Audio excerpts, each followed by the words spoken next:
What's up, guys? Welcome to our wonderful Wednesday night live intuitive oracle with myself, Gemma Jade, and my lovely co-host who is just shaking his booty into the camera behind the scenes, Mr. Ghostdragonzw. You can dress the man up, but I promise you cannot take him out. I'm glad to see all of you guys here. We got an on-time start tonight, which I'm super excited about. Start for them too. TD Dean, sorry guys. Lotus Girl, what's up? Yes, you are back. Aunt Edna, hi. So Aunt Edna brought me these beautiful and genuine Moldavite stud earrings, and the only reason I'm not wearing them is because I've worn them so much they needed to be put on the charging plate, okay? And somebody, because it came kind of with the earrings but in a separate package, got me the Oracle of the Radiant Sun, which is actually really, really good for personals and like chart readings. But when you do it as an individual, it gets short and to the point. I love it. But I don't know who that was. And if that was you or anyone else, please let me know so I can properly thank you.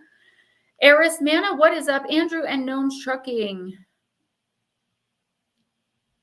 Very eerie out there. Yes, for sure. Ralph and Cassie Francis, are you ready? Monica, hopefully we'll get good readings tonight. Well, honey, if you've been following the advice of the universe and doing your very best in your humanity to vibrate at a higher frequency, or at least fake it till you make it, you should get a good reading. Smoochy, smoochy. Josephine Van Dam, hello, I'm here. Hi, I'm here too. Let's see, who else do we got? CC Lindsay. Hi, Miss CC Lindsay. Or Mr. Is Lindsay your last name? Sorry about that. Let me know if you're new here or if you're just somebody we already know under another screen name. Richard Elmore. What is up? Miss Gray Wolf. Hello, hello. Brent Fleener says, shake that booty, Ghostdragonzw. Brent, thank you for stopping in. It's nice to see you. I don't remember if you've ever been here before. Nut Slap, hey all. Remind me, you just reminded me I have a short announcement. Vixen Doe, Miss Pam Smith, my pancakes. Oh, that was you. They're amazing. And thank you so much. I thought so because they came in two separate packages, but on the same day. But you probably thought they were coming together, and that's why there was one note. And believe it or not, people do go on that wish list and forget to put who it's from. It's an awesome deck, and the earrings are just amazing. I never take them out. And of course, today I was starting to feel like they need to be charged a little bit. Jules, what is up, girl?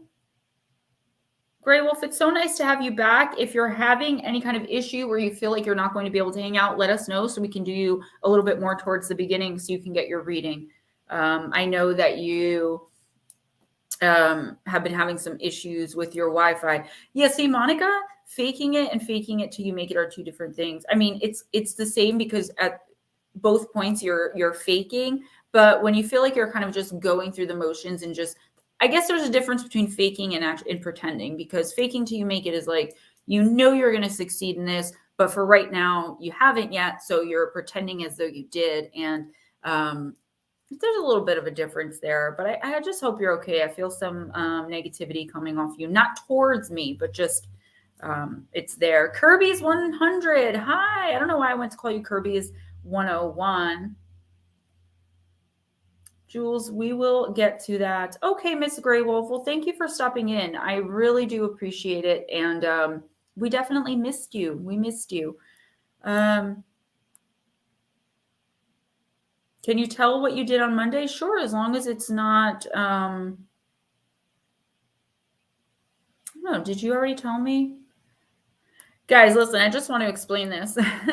From Friday to Sunday, I have RJ with me at all times. Like, he's there, he's with me. So it's usually Friday night. So Saturday and Sunday, you're probably not going to get me to respond to a text message because he uses my phone. I'm trying to break him out of that. I even got him a brand new Kindle. But for right now, that's kind of how it is. And then whether he leaves Sunday night or Monday night, I take the rest of that night and just chill and rest. So it's never that I'm ignoring you guys. Sometimes I really just don't see it. Sometimes RJ accidentally deletes it before I get to it. And other times I'm just really tired. But I try to be more mindful of responding to you guys during the week so that when the weekend comes, it doesn't seem like I've gone a couple of weeks without responding to you. So Nutslop informed me, I think it was 2 nights ago, that his small package did not show up yet.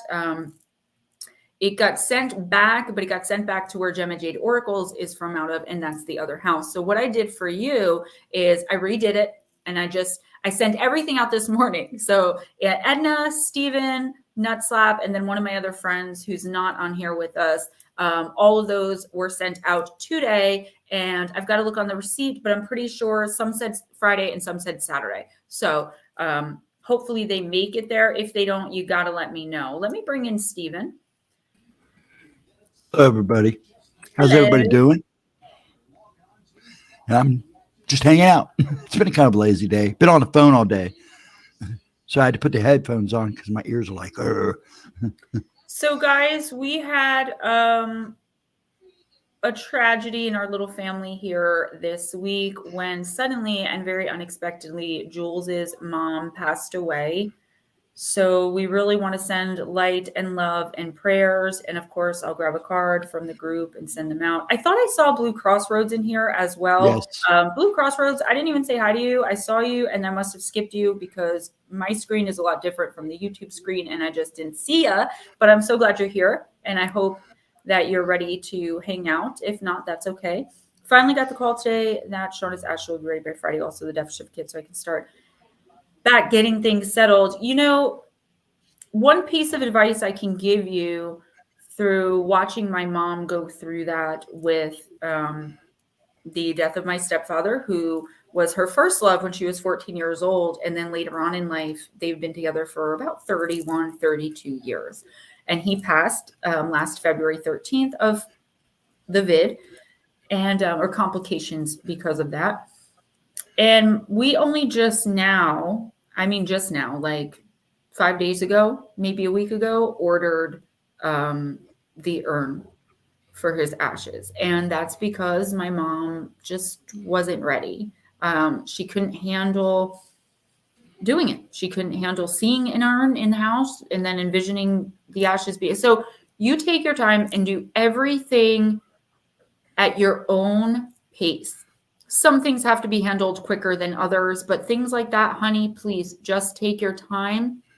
And a piece of advice just from me to you, you can take it or leave it, is to put her ashes, if you're displaying them, in a prominent spot in the home, not like, because it was her home and she was the woman of the household, a prominent spot, then her spirit won't be angry with you. Just trying to add some levity, guys. I get uncomfortable with death because the way that I see it is so different than the way everyone else sees it. And I can border on tasteless sometimes. I don't mean to. It's just my way because of my experience. So I trying to really walk that line with understanding how it is for most of the rest of the world, but also trying to shift focus from my own experiences. So if you guys saw, and I will get started with readings in just a minute, I did a very short how to quickly cleanse your crystals and altars video. This is a new spray available on I can't say on my website because I don't have that yet. So available in my store, Gemma Jade Oracles, and it's made with black witch salt, homemade tar or war water, whichever one you want to call it. I'm also going to start selling the black witch salt, selling the tar water, and brick dust. I don't know if I said black witch salt. I think I said black brick dust. Either way, and with that being said, let's just jump right in and get started. Who do we have first? Well, TDC was first. TD Dean was first. Sorry. Kidding you. I knew who you meant. No, but I was having a problem saying it. I'm like, but he didn't answer, so we're going to do Lotus. Lotus was second, from what I saw. All right. Yeah, that's what I have too. Miss Lotus Girl, I'm going to use the new deck. Now, this has an entire page of explanation. And what it is with these cards is there are sun cards, moon cards, Mercury, Mars, Venus, Jupiter, and Saturn cards. So you can do the planetary positions and chart most of your planetary positions. But at the very end, there is advice, and it tells you actually what's coming for you soon. So I'm going to try this out as a 1-card reading. I did a few for myself since I've had it, and it's been working for me. So, but these are definitely coming out during the personals for sure. All right. Woo-hoo-hoo. I'm not surprised, girl. So you got card number 8, and it is, and they do it all by symbol. So just give me a second. I have to familiarize myself. Mars in Scorpio, and it is the card of revenge. So what I'm going to do just for this card is to read the entire thing. Well, it's not. I'll just do the entire thing because it's not ridiculously long. So Miss Lotus Girl, you got Mars in Scorpio, the card of revenge. My Mars is in Aries, actually. Personal Mars is the old ruler of Scorpio, and those with this planet sign combination need to be faced with a real challenge to warrant putting their great energy into any kind of action. Once they believe a thing to be worthwhile, however, the amount of sheer energy they make available to achieve their aim is phenomenal. But there is a danger that the current passion of a Mars/Scorpio personality can be used to bulldoze and overpower other people. The temper of people with this planet sign aspect will always be a little over the top. They never remain in the gray area in the middle when one of two extreme positions can be chosen. All or nothing are Mars Scorpio personalities. They strongly invest their desires and emotional intensity in every action and make available a great deal of aggressive drive for joint ventures. Mars Scorpions have the power to transform or change almost impossible situations, and in fact may well do this several times during the course of their life. So this is the energy that's coming into your life this week, Lotus. Devotedly loyal to those they choose to spend their life with, Mars Scorpio types are equally passionate in hating those who slight them in any way. In a case of don't get mad, get even. When this card is selected in a reading, extreme action is at least a possibility in the current situation. As long as one is able to use this potential in a controlled way, the outcome can be positive. Events, a phenomenal achievement, extreme effort in order to overcome some kind of problem, getting even with someone, an over-the-top reaction to a perceived hurt. Now, this is the energy coming in whether or not, Lotus, you are a Mars Scorpio. And I don't think you are. But I wouldn't have anyone quote me on that. So definitely going to be a bit out of character for you coming in this week. And I'm getting that feeling, and I'm just getting it personally when I know our conversations have been scarce lately because we've both been really busy and not feeling well. But really out of character reactions and actions from you. An out of character reaction is, not too hard to achieve if someone's really pushing your buttons, or if, something's really just not going the way you were promised it would, or something like that. But over the counter, over the counter, where's my mind? I was thinking better than under the counter. I was thinking counteract, but I don't even know why that popped into my head. But over the top responses, like planned reactions as in revenge, is definitely out of character. But I do feel like you're starting to feel, I'm sorry, I have a hair, that's what it's going to take. So annoying. I'll get it. Oh my God. Let me get it. I'll get it. It's so annoying. It happens as soon as I start reading, of course.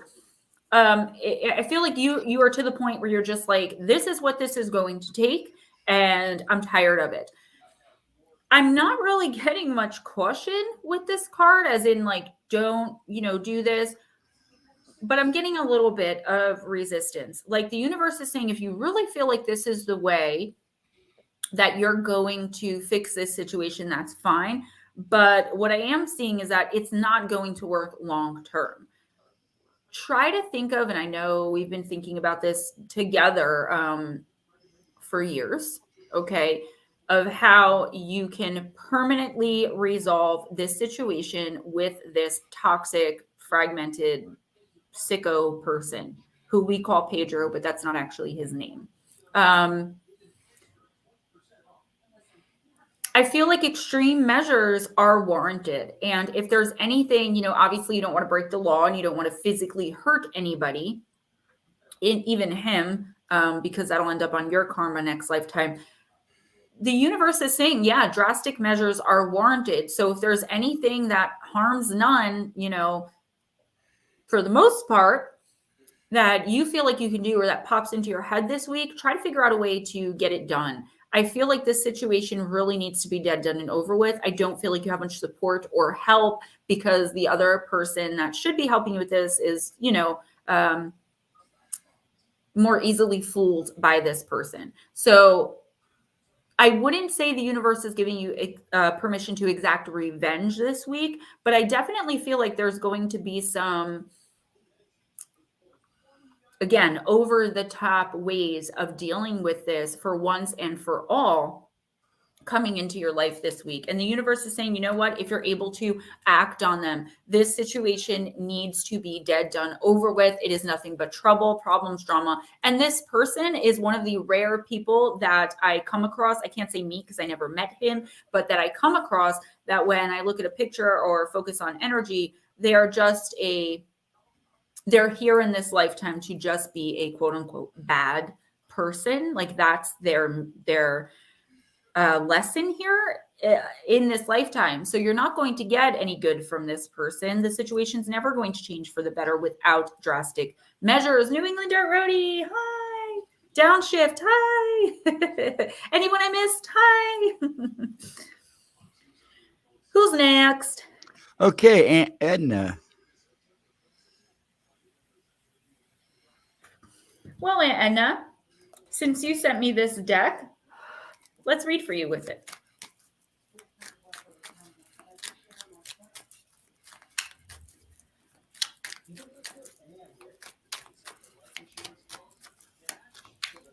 There is a right way and wrong. Yes, Andrew, exactly. And usually it's harm none. I take that, and I do take a little bit of a license with it, I guess, to mean harm none physically, right? And physical versus heal anyway, right? Mental stuff, you know. I feel like you have to do sometimes what it takes to really put your foot down and get someone out of your life, especially if there's another person that you love more than anything in the world who is very easily manipulated by this toxic, fragmented person. Pedro has lost a lot of his soul in this lifetime, and that is why he is the way he is. I'm not saying it's impossible for him to get it back, but that kind of personality usually is not interested or doesn't believe in things like this. So Saturn in Virgo, and Edna, riches.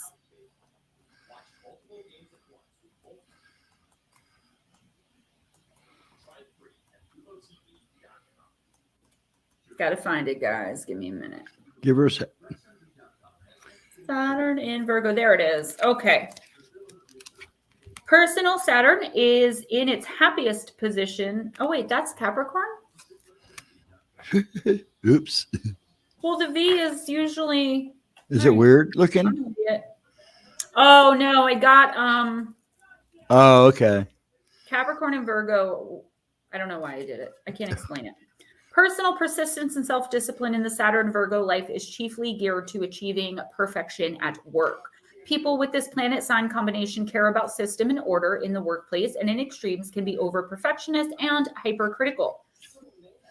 Personal discipline and dependability come fairly easily to the people this card describes, but they may find themselves being a little too harsh on less able colleagues. Work on their own, which involves some kind of analytical ability, could be a strength. Health and diet are important to the Saturn Virgoan. Try not to be such a worrier, though. Worrier, not warrior. Saturn Virgo people tend to take on heavy responsibilities in their employment or other service to others, and are often found in positions in which they work alone with sole responsibility for a major project. There is probably a great deal of respect for their conscientiousness from fellow workers, but they must take care not to overload themselves or health will suffer. Financial security comes about through the personal hard work and specialized skills of people with this aspect. Negatively, devotion to perfection and accuracy in all matters can lead to a gloomy, austere, depressed outlook that engenders unpopularity and isolation from more relaxed and less worried company. When this card appears, it always indicates an immediate need to let up on oneself, to take a break from the pressure of work matters that are one's own making. Events, quality checking a project, reorganizing to increase efficiency, working for long periods alone, setting standards for oneself that are too high. So again, I was right on point because the first place my mind went to was yourself. Anal retentive, obsessive compulsive. I get it. This week, though, with this energy coming in for you, and it is possible that you could be overdoing it. It doesn't necessarily have to be at work or towards other people. And in fact, I feel like you're being way too hard on yourself. Okay. You're being, New England Dirt Roadie, your chart is a part of, the positions in your chart is a part of the thing that we're doing next Tuesday. So you'll know if you're a Saturn Virgoan. I feel like, yeah, I'm sorry. So you could take it to the extreme with yourself. And with this coming in this week for you, I would really like to see you take a step back from any major projects. We're still in a retrograde, so we have to be really careful about even completing projects because they may not actually be completed the way that we want them to be. It's like Mercury's pulling the wool over our eyes a little bit. So, Aunt Edna, this week, take it easy on yourself. Definitely take a step back again from any work issues that you may be having. If you, in fact, I don't know if you're, if you're self-employed or work from home, or if you have a regular people job. And be careful, especially with the retrograde in this weekend, Edna, if you do have an issue, work or otherwise, with something someone's doing or not doing, be very careful not to step outside of yourself. Even if it's like the millionth time you've had to tell somebody, please don't do this, or please get this done by this date. Don't allow yourself to be ugly or mean, because that's so far out of character, and that's letting another person have way too much influence over who you really are as a person inside. I'm not really getting anything about riches. I don't see like a pay raise or really any found money or anything like that coming in, but I don't feel like you're going to be as financially strapped in the coming month or so as a lot of people are right before the energy shifts. Remember, end of February, beginning of March. Just keep an eye on your finances, okay? And I know you already know this, but make sure nobody's there trying to manipulate you out of money. Okay, you ready for the next? Sorry, Giles texted me wanting to know where a pizza was. Don't be sorry. I was just reading some of the chat. Okay. Who is it, Eris? Yes. Eris, I found my ancestor spirit cards, which I was like, why is there only one? Why is that the only deck that's missing? Jules, I sent a super chat. It came out of my account, but isn't showing in stream. Yeah, that is really weird. That is very weird. I can check at the end of the show and see if it came through. Interesting. Yeah, because I'm not on any kind of, thank God, any kind of ban or anything like that where I wouldn't be getting them. Yeah, because you would have been notified anyways. Yeah, for sure. But I'm just wondering, that's very weird. Blue Crossroads says, I have to be a monster sometimes in order to fight monsters to protect victims and potential victims. That sometimes I wonder how much of my soul I've sacrificed in order to do what needed to be done. Well, you know what? Grey Wolf, you have no idea. Grey Wolf, stick around. I'm going to do yours next. Just hang out for a couple more minutes. I thought you were leaving immediately. Jules, I will definitely let you know. Stephen, make a note of it. Blue Crossroads, when you're doing it to protect other people, especially people who aren't, who are helpless in a way or who aren't able to protect themselves, I don't feel you lose as much of yourself or your soul as you think that you might, because, this was your contract. This is where you were led and who you were meant to be. So I don't want to say pretending for the sake of helping others, but getting down and dirty or becoming a monster for a little while in order to help people.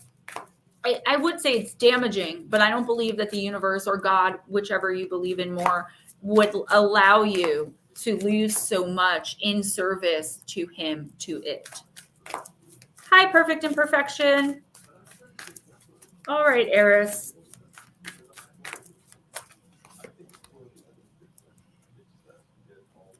Yeah, so I was like, why is this the only one that's missing? And of course, it was sitting right there.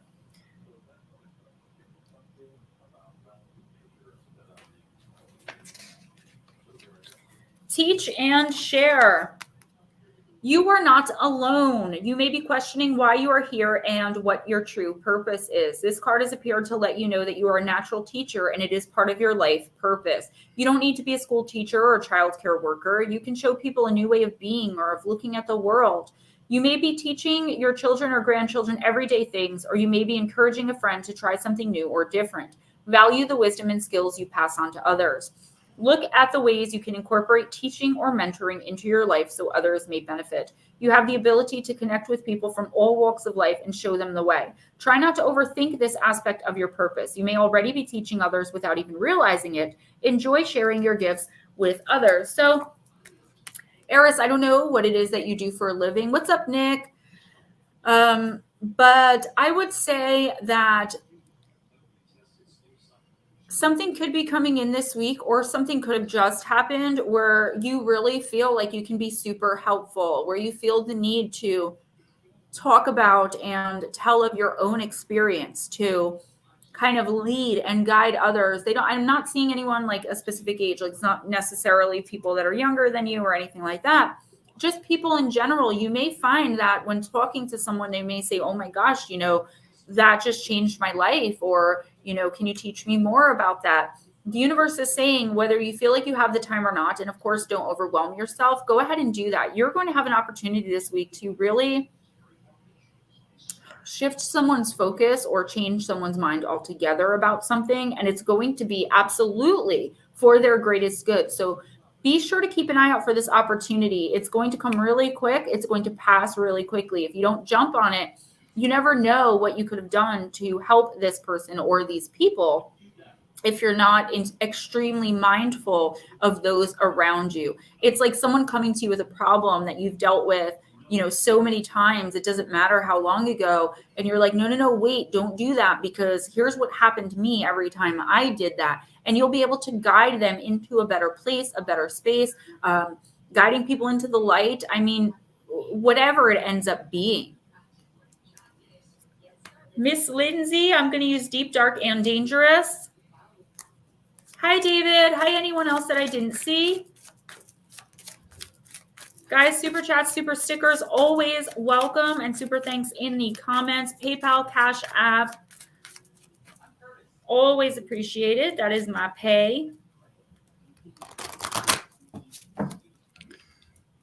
Jules, I do want to talk to you about everything that happened. Hi, Lightworker. But I really just wasn't able to get that done this week. I'm working on a side project, kind of top secret. And I'm on a really tight deadline. I've been opening myself up a little bit to see if anything comes through. I feel like what's happening is that your mom is still with you, and therefore not really, I don't want to say traveling the astral plane, but not really communicating or making visits yet. Chillin' Charlie, hi. Yes, we have so many people. Lindsay, you are so welcome, of course. You got the card of Foresight, card number 13. It's a deep card, and it's the card of Sybil. If you want me to read for Pop later, let me know. Okay. Who'd you just do? Andrew before Lindsay? Eris. Okay. So Andrew will be next. Okay. I got screwed up. I'm sorry. It's okay. Gray Wolf, develop rituals that will benefit and support you. Connect more strongly with your higher power. Intuition is very valuable at this time. Use everything available to you to make a decision. Sometimes the answer is not clear immediately. Give it time. Get support from a trusted and wise friend. In the ancient world, particularly around the Mediterranean, there were female oracles who were consulted for their abilities to look into the future. These wise women, called sibyls, were powerful and often educated, and so they were, of course, feared.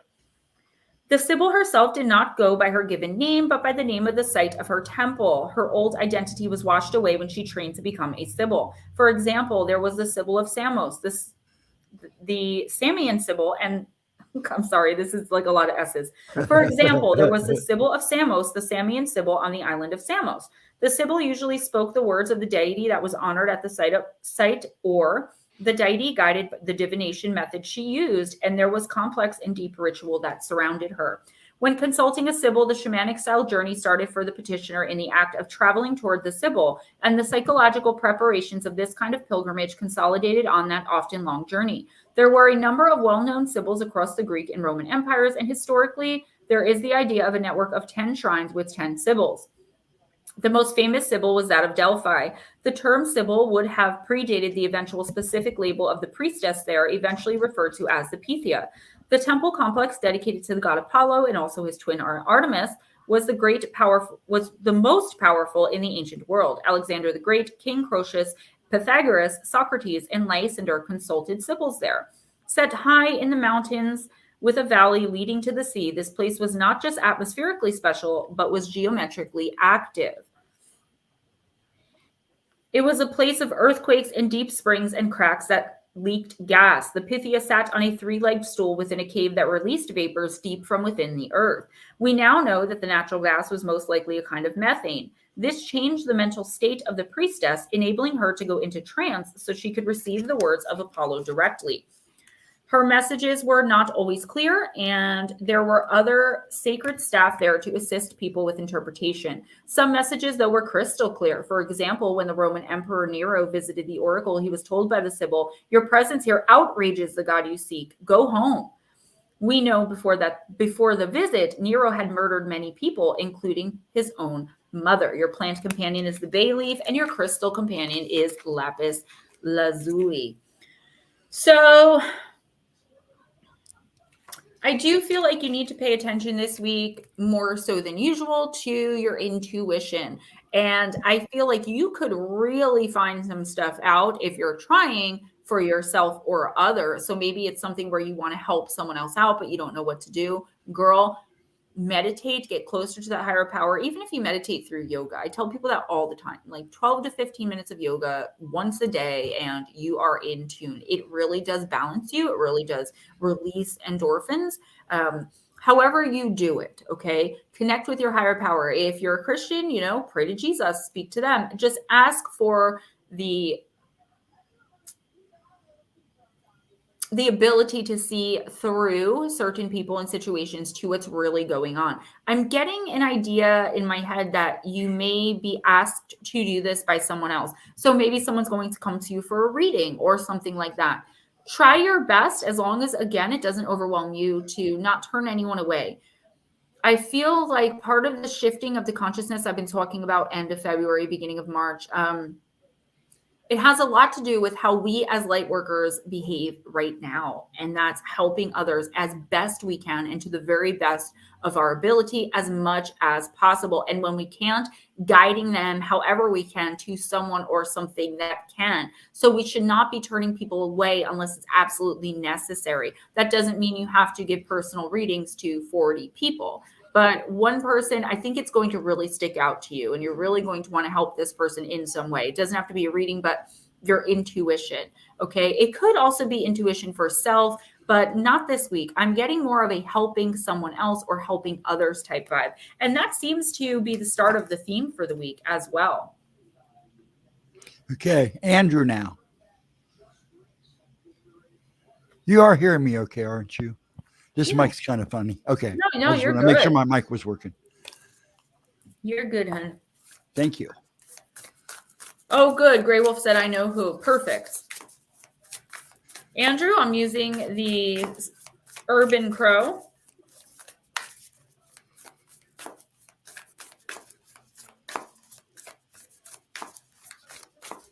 Blessings right back to you, sweetheart. Nick, I hope you're doing well. How's Natasha? Soar, Andrew, card number 46.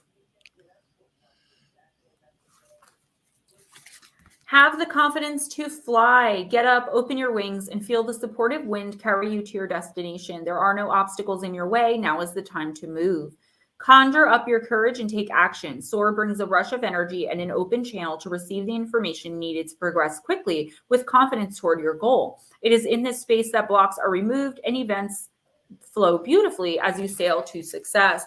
Do not be afraid of taking risks this week. You are the fool at the start of the tarot journey, right? It takes him a little while to get to where he's going, but he jumps off the cliff with trust. He starts the journey in the dark with trust, and he even brings his dog with him. Like, he has nothing to fear, nothing to hide.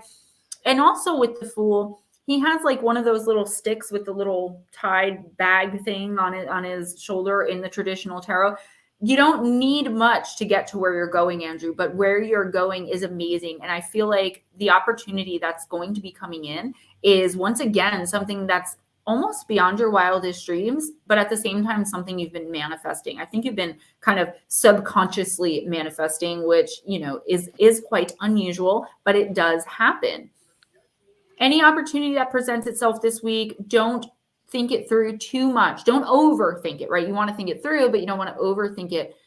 Jump and just assume, law of assumption, law of attraction, that the universe is going to provide wind to help you soar right off to where you were meant to be. And that is this week. Okay, Ralph. Is he still here? I hope. If not, go ahead and do him, because he always checks comments too. Okay. And Jill I and know Charlie, he thank you so much. Please be sure to like if you haven't already and share out if you don't mind. Yes, he is here. He just popped up and said Okay. hello. Got to get my sub count up. Yep.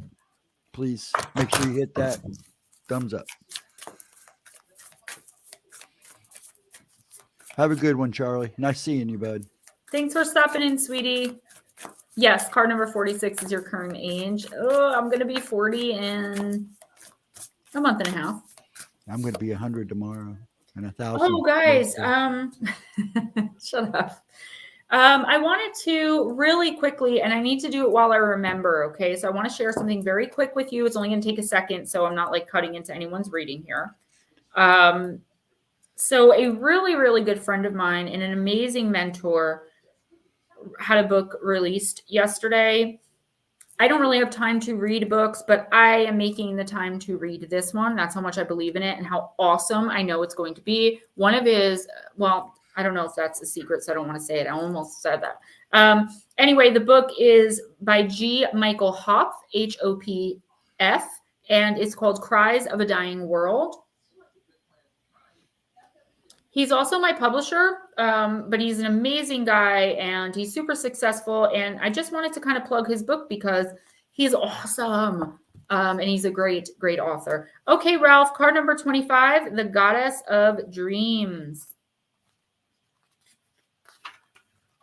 In the upright, vision, intuition, and receptivity. The Goddess of Dreams, also called the Goddess of the Moon, holds out a golden vision of your future. This card heralds a time of great intuitive receptivity for you. Your psychic powers are on the rise, Ralph, and you will be able to receive important guidance about your present energy and future events.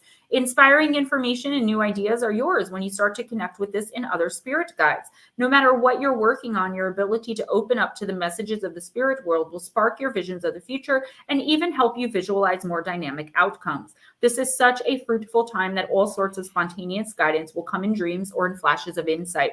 This card could also signal a deep dive into psychism, intuitive healing, or mediumship. Whether you use your intuitive powers personally or professionally, now is the time to let them thrive. Another card about really paying attention to your intuition, to psychic hits. And Ralph, for you specifically, I'm getting downloads. There are downloads coming from somewhere. I don't know if it's from the universe, from your spirit guides, or from some otherworldly extraterrestrial force. But this week, really pay attention to randomly knowing things that you have no business knowing, waking up in the morning and almost obsessively going over a thought, like over and over, like thinking that, you know,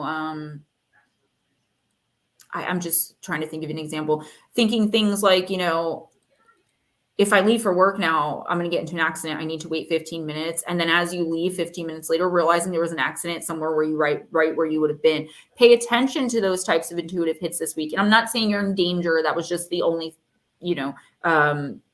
example that popped into my head. But it could very well be something like that, because normally when I get something like that, that's exactly what it is. I'm just not told. So be extra careful in paying attention to intuitive hits, to downloads, to, psychic nudges, things like that. If you're looking to do some research, things like that, into psychicism, however you say it, mysticism, mediumship, that can't hurt, to know what's coming in, who it's coming in, where it's coming in from, who it's for. You could be receiving these downloads for other people that you're close to as well. The fact of the matter is, and the point of the card, you should never be ignoring them, and you should not be ignoring them now. I feel like you've kind of had an idea that your intuition was kind of on point a little bit more than usual for about a week or so now. And so pay attention to it, at least, especially for this week. Perfect Imperfection, I believe you have my phone number. You can message me tomorrow if you really need to talk that bad. I don't ever mind being there, as long as you guys, like I said, if it's important, I do my very best to get back right away. But otherwise, I'm like 57,000 different directions, guys. Who's next? Monica.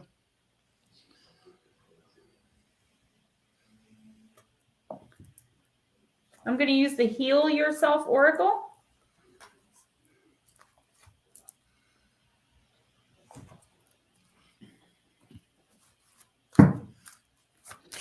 Yes, keep your mind open. You are very welcome. What are you doing? I'm trying to stay awake now. Didn't drink enough coffee. Do I have to send you Red Bull now? Oh, I can't drink Red Bull. I'm already hyper. It just makes me worse. Hi, Soumya. I have no idea what that means, honey. If you're asking for a reading, for an answer to a question, you'll have to wait just a few minutes. We can fit you in since you're new. TD Dean, we got to come back to you, honey. You were first. Yes. Refunded by Google with no explanation. Oh. What? That's not good. I wonder if that's a you thing or if that's going to be happening. It might have been her on her end. It may not have gone through, and I'd like to find out. Well, I can try to send a super chat and see what happens. Yeah, because there might be an issue second with my AdSense. Monica, you got to give me a second, honey. It'll only take me 1 minute to do this, to check this. I just didn't want to stop in the middle to do it.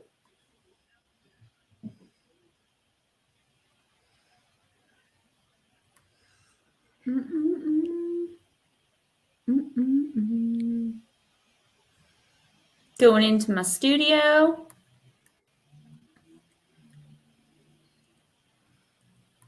Yeah, I don't have any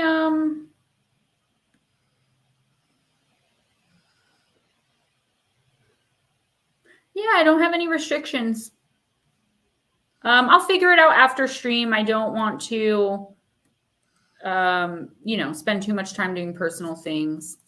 All right, Monica, thank you so much.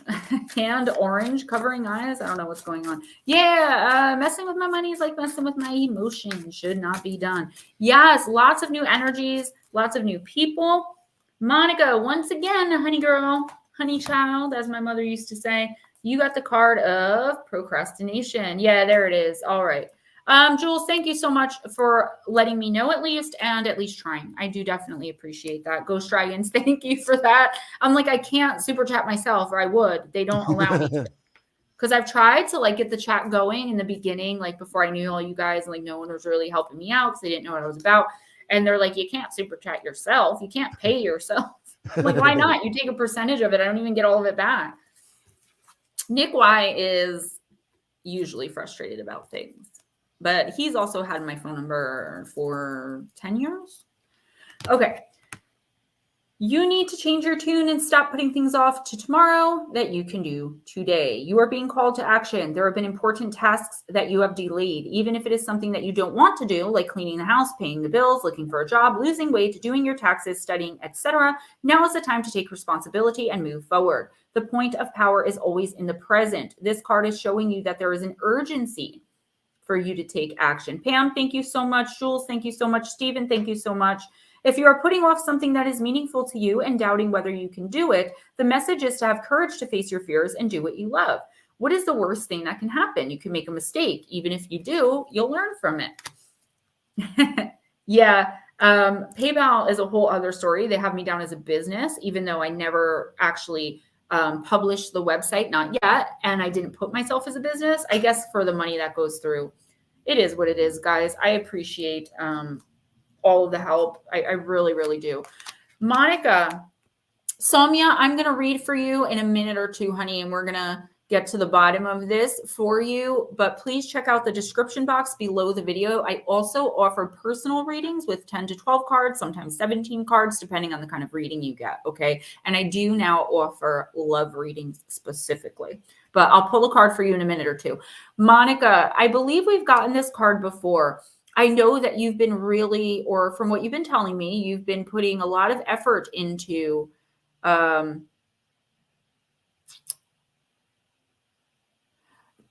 New England Dirt Roadie. It's because they're saying I'm a business. I don't know. I'll talk to you about it when I talk to you Tuesday. You've been telling me that you've been really putting a lot of energy and action into the actions that you're taking, a lot of thought and really making those tough decisions. You know, it's impossible not to procrastinate a little bit, especially when it comes to our love lives and our career. What the universe is trying to lead you to is not only making those decisions, okay,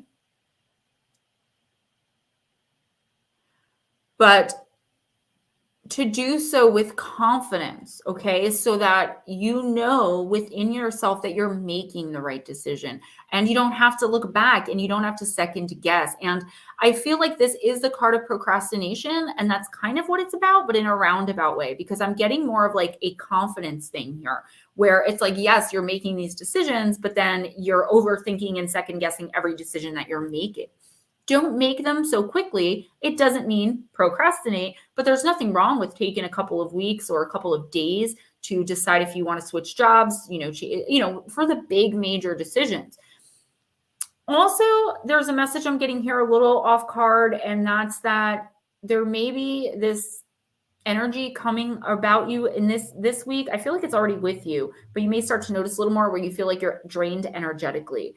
Like you don't want to get out of bed and go to work. You don't want to, text anybody back. You don't even want to get up and shower. You're just like, blah. That's okay. You can take a week if it's practical in your life, but don't take a week procrastinating or looking back on decisions you've already made. It's time for you to accept the decisions you made, accept your life how it is and how you want and expect it to be in X amount of months or X amount of years, and start moving towards those goals. Be confident in your decision. Don't ever second guess yourself, because when you do, the universe second guesses you. Bat Mom, can I tell you guys something really funny? So the other day, Smoochie sends me a picture of her and her Sasquatch t-shirt. He's going like this, I thought it was awesome and I knew that she would love it. And if you guys remember, we got her the little Sasquatch statue as well. So she sends me a picture of her new grandbaby and then a picture of her in the shirt. So about an hour or two later, maybe a little longer, I get we're taking a bath together, or I'm taking a bath with him. So I'm thinking, oh, this is going to be adorable, right? A picture of this little baby getting a bath by his grandma. Oh no. She was in the tub with Squatch.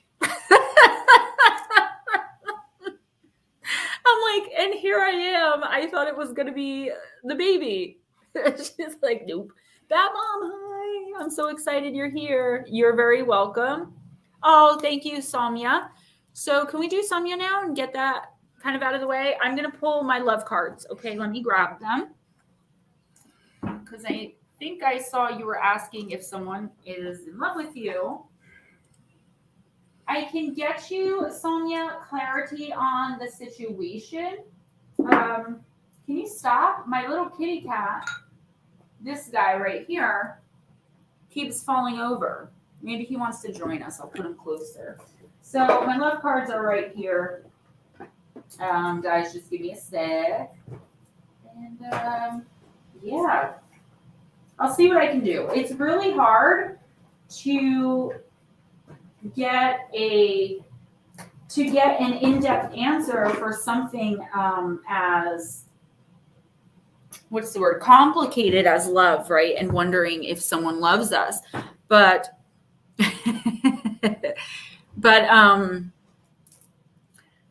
I'll try. Usually this is for personals.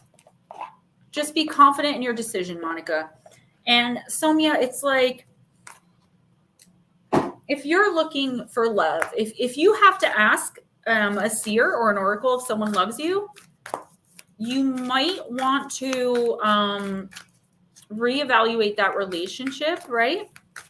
Somya, you are so right, honey. Everyone is beautiful. Looks not matter more than your hearts matter. And that's absolutely true. Our spirit, our hearts, who we are. Hi, Lara. Yes, I was going to ask you if you wanted to text me tomorrow about maybe coming on the show. And if it's too short notice, definitely next Thursday. Somya, I'm sorry. This is me. I'm scattered all the time. So you may want to reevaluate that situation. If you feel like you have to ask an oracle reader, I have no problem pulling a card for you.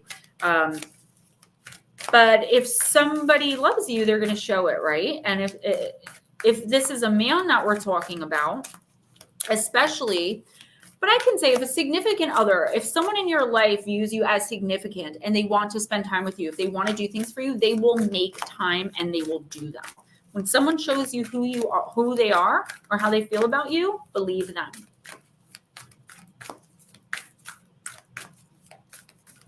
And when you focus on that kind of energy, Monica, I know new people are always like, wait, what? Is she talking to me? You got to keep up.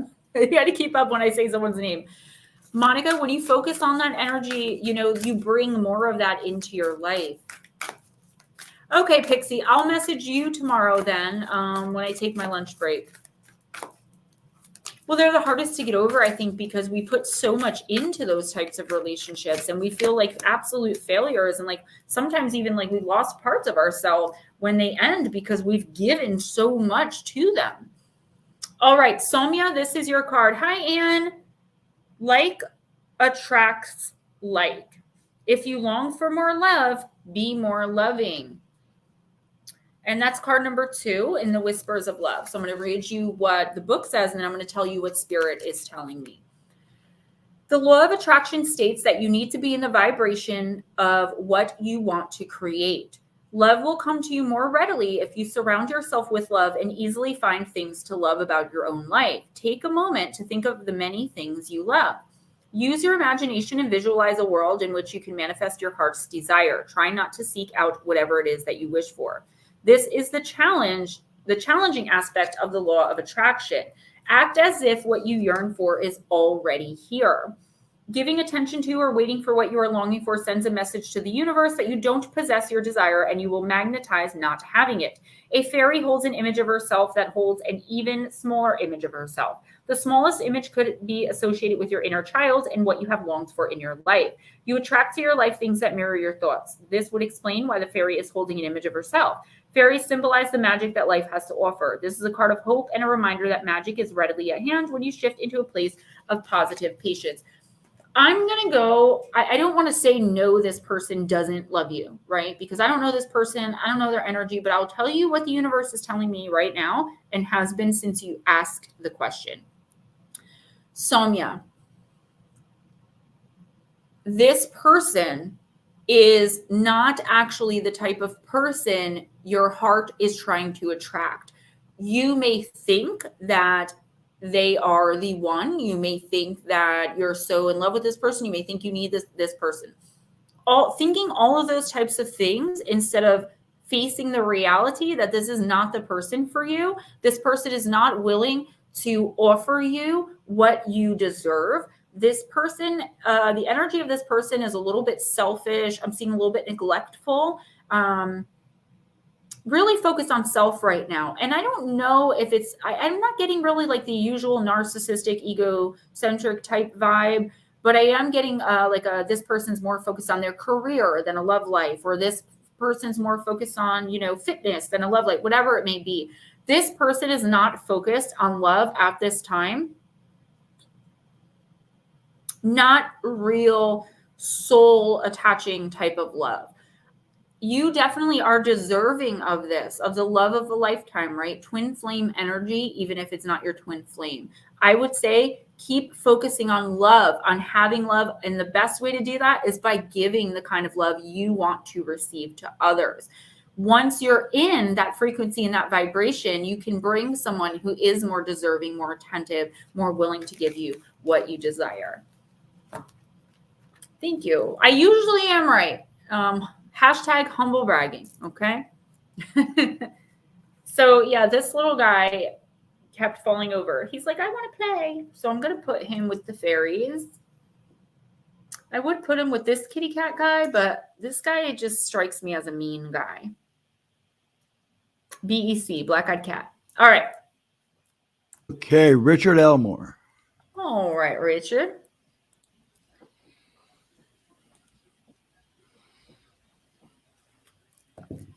Richard, I'm going to use the Wonderland Oracle.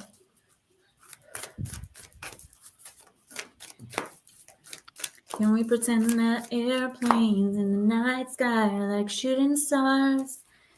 I could really use a wish right now. Keep singing and you're going to put me asleep. That airplanes in the night sky are like shooting stars.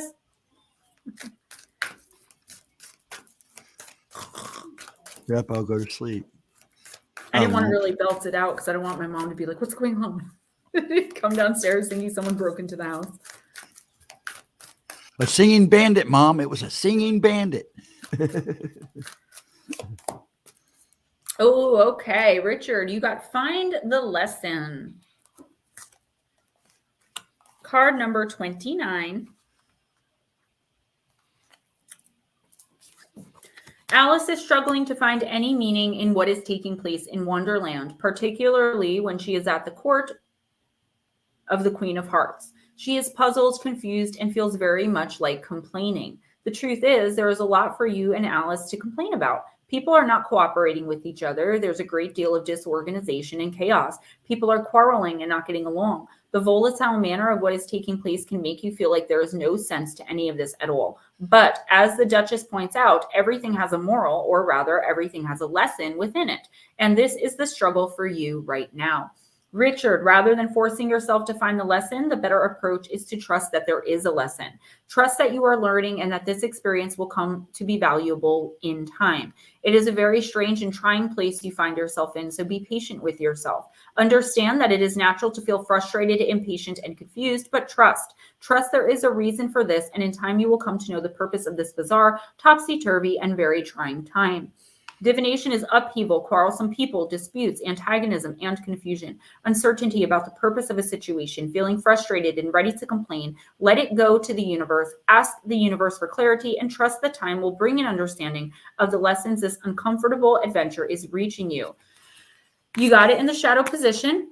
The reversal of this card amplifies the confusion you may be feeling, a challenging time that feels very unfair. There is a reason. It may be too hard to even begin to contemplate that you could be that there could be a higher purpose to this situation right now.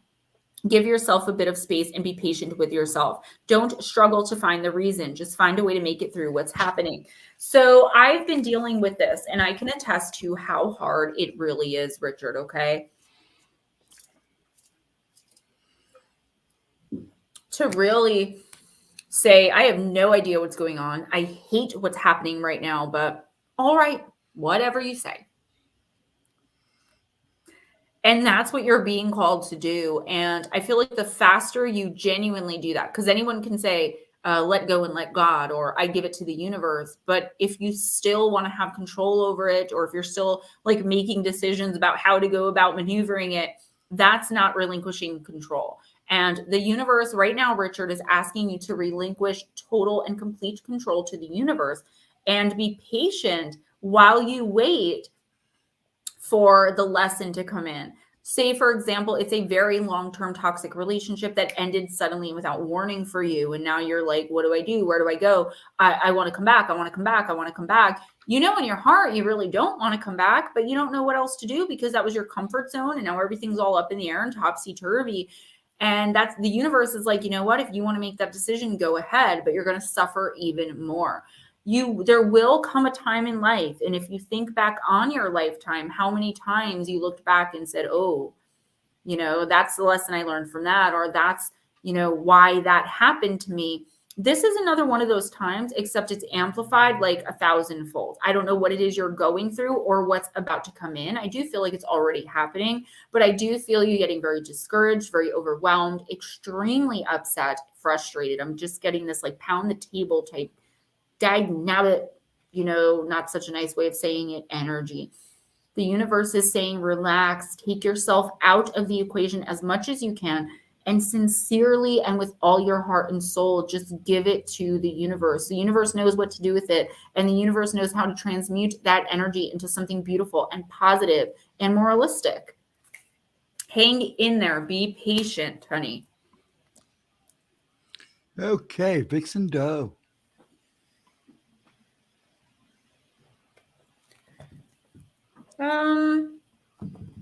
Vixen Doe, let's use Oracle of the Shapeshifters.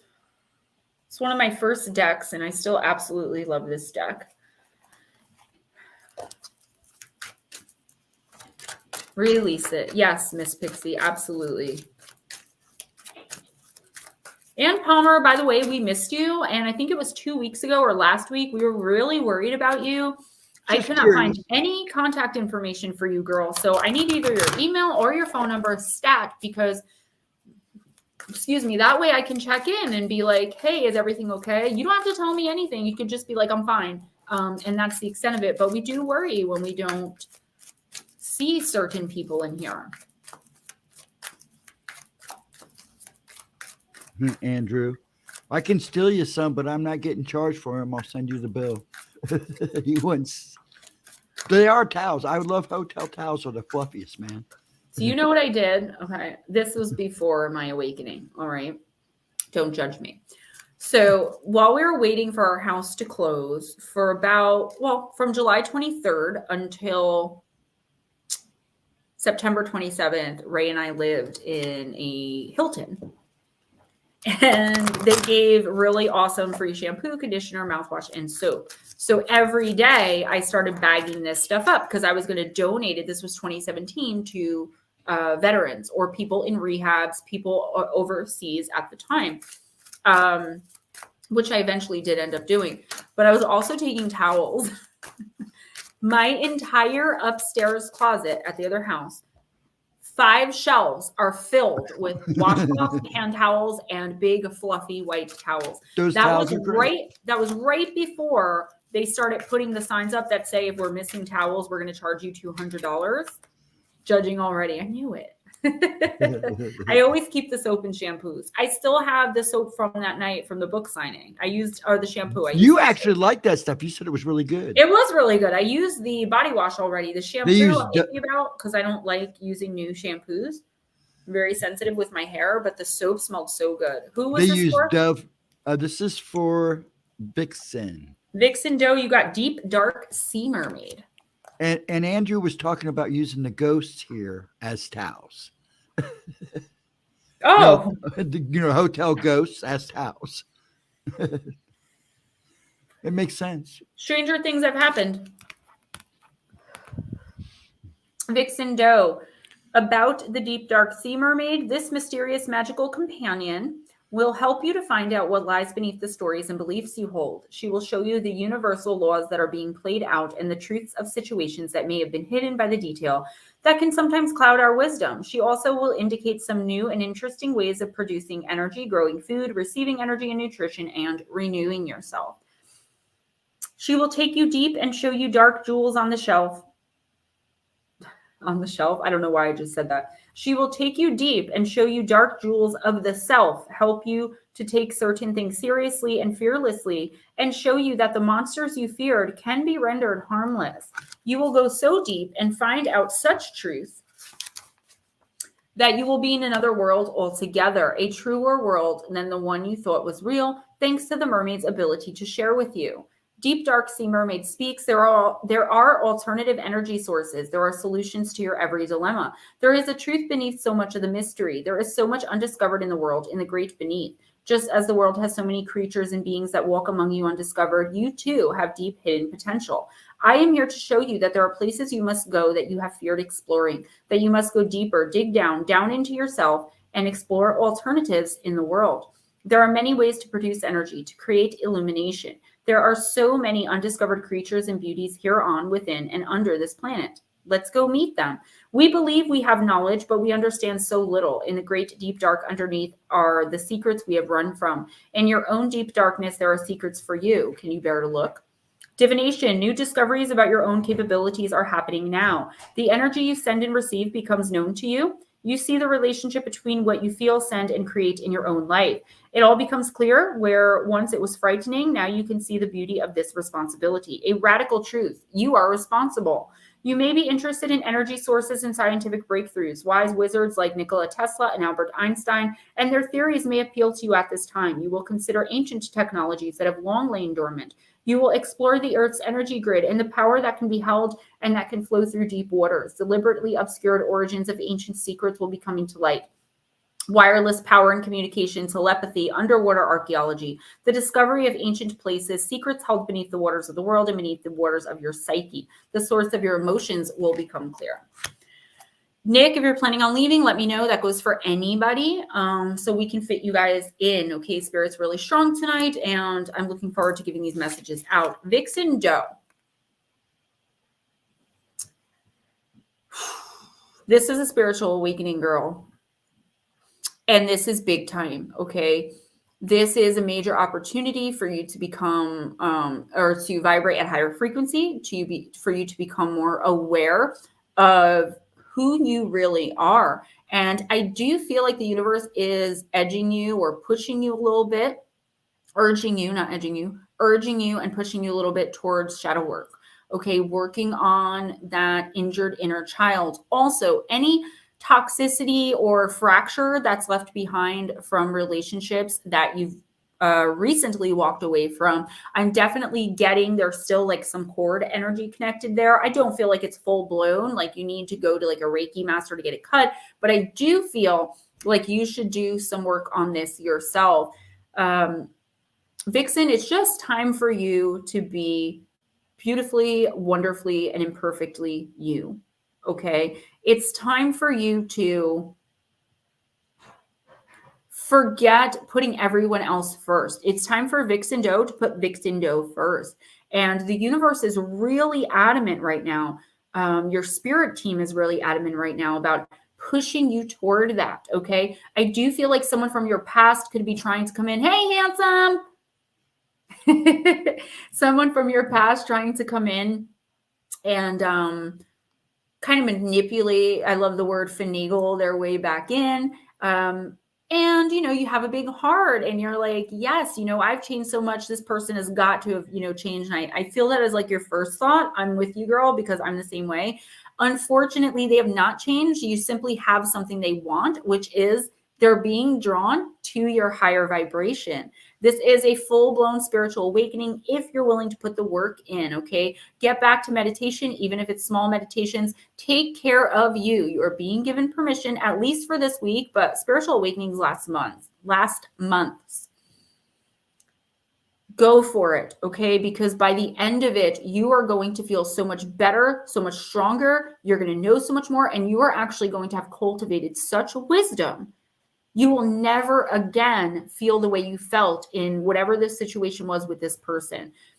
You can gently, kindly, and with love tell this person to go play in traffic, take a long walk off a short pier, whatever, you know, verbiage or what vernacular you want to use there. This person does not belong in your life anymore. Now it's time for learning the lessons from this relationship with this person or situation, whatever it was. But they do not have a place or a position or they should not have a priority, and they have no purpose in your life anymore. It's over, done, dead. Brody, hi. Anybody else I missed? If Josephine did not answer, when she comes back in, she's going to have to wait till the very end. Okay. Yep. I don't normally do that, guys, but when it's someone who comes in And for a reading constantly. and they are going into other streams to get readings from other people, and then while they're doing that, miss their reading here, I just have to prioritize you guys who do stick around and who, you know, are here with us the entire thing. So it's not me being mean. It's just, and I'll still read for her, but she's got to wait until the Oh, end. she's here. She just she said is that. here. So she can do, we'll do her now. You know, my first instinct was to say it takes her a long time to respond. Sometimes it does, yes. Don't worry, Josephine, I got you. Yes. I was about to put my foot down, but I was putting it down on the wrong person, and I do apologize. It happens. Take a long walk off a short deck. Yeah, Brody, it happens a lot, and it doesn't matter to me when it's people that are in here every single week and hanging out. But when it's just someone who kind of just comes in for a reading, that's okay too. But I can't hold everyone else up if they miss their call. But luckily she's here, so here we are. That's embarrassing. No, don't be embarrassed by it. I'm like, I was it gonna get happens mean. too much, though. It does happen a lot. It does. And you know what? And- It messes Steven up a lot too. Yeah, it does, because then I'm sitting there calling your people's names and then they don't And answer. I know he some checks people. other streams and he finds you guys. Yeah, I do. Yes, I do. Because then that makes me realize, okay, then when they come back in, I'm just going to have to make them wait because people are here waiting. I try to be as fair as possible. I really You guys know we do. But yes, I was using my mom voice. She's lucky I don't know her middle name. You better glad I didn't use my dad voice and my dad look. I don't have my glasses to give you my dad look. I gave RJ the mom look like 4 times. I was just, and no matter what he does, I just. She does that to me and it drives me nuts. I think And then he she's being stops what he's sexy. doing. I'm like, I don't have to say anything anymore. It's I great. like them when they're mean. Yes, Jules, I definitely can do that. Once I pull you, I'll do Samantha right after you. Or I could do her first. It doesn't matter. Absolutely, honey. Josephine, your card is Voodoo in blue. And I just love this card. Oh, Samantha Jade, I love it. 1 second. Blue, are you still here? Did he leave? Mr. Crossroads. I hope he is. Bless his I'll heart. pull a card for him at the end and you can. If he doesn't show up when I call his name, I can also put it in chat. So sorry for interrupting you. That's okay. Josephine, Voodoo and Blue. Monica, thank you so much, honey. I appreciate it. Go suck an egg. I'm kidding, trolls. Okay. You don't have to report me. About Voodoo in blue, Josephine, this fairy is letting you know that it's time to back off from a person or situation that is not in your best interest. I'm seeing a pattern here, ladies, and that you may need to be brave and stop being so welcoming of what you actually do not want. So this blue fairy waving her voodoo doll is letting you know very clearly that you now must tell someone they need to take a step back. You know you've been overriding your instincts with what seems rational, with misguided desires to help and befriend someone who may not be particularly that good for you. Voodoo in blue doesn't mind if she looks a bit nasty when she gives the back off message. She'd rather she was loud and clear than the person pushing her buttons leave, and that the person pushing her buttons leaves quickly. So she wants you to start trusting your instincts, to start valuing being honest above being nice. You do feel like you need to stay away from someone and to tell that person clearly to stay away from you. And Voodoo in blue stepping forward to speak with you confirms that your hunches have been so very right. Voodoo in blue speaks to you. You are doing so well right now that you may begin to attract some attention from people who are, quite simply, opportunistic. And you are being kind and wishing to help, and so am I. And so I am going to step in and give you a very clear warning. I always pick one card of the night that I feel is a lot for me. Here it is. I don't mind if I look like the bad guy. What matters is that you get the message. Time to do a little stay away magic. And while I won't be sending them bad thoughts, after all, there are no pins in my voodoo doll. You, if you take my advice, won't be asking them to come around for tea anytime soon. Your feelings are right on this one. You know what to do. Don't get involved and don't get bullied. You may have to snarl too a little to get them to stay away from you. Divination message, you need someone to back off right now and give you space. You are not liking them, you are not welcoming them, and you need to be very clear and straight about that, despite all your desires to be a loving and lovely person. Detach from whatever it is that's giving you so much, well, grief by asking whatever and whoever it is that is irritating you, draining you, or pushing your buttons to leave you be for the moment. Be respectful and kind, yet cool at first. But if good intentions are mistaken for a new invitation, be very clear and say, away. Stop being so nice that you send very mixed messages. It's banishing time. Josephine, honey, I don't know how much clearer the universe could be on that one, okay?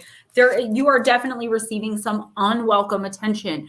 This is not somebody that like you ended a relationship with and you're not sure if you want to get back with them. This is somebody definitely imposing on you, definitely knowing that you don't want to be mean, that you don't like confrontation, and that you're a people pleaser. Most of us in here are. That's not a judgment or an indictment. This is a warning though. And this is another one of those cards or another one of those times, because I don't always get it on this card, where I'm getting danger, a stalker type situation, somebody who's looking to victimize you in some way. And that's a really serious message. You guys know I don't like giving messages like that, but I've stopped editing spirit teams. I'm just like, who am I to do that? That's what's coming through. Josephine, this week, I want you to really be on your guard, especially about new people coming in. There isn't at least one, and I believe it is one, and I'm getting masculine and I'm getting male. So not just a female who could be, have a lot of masculine energy. This is a guy. This is a man.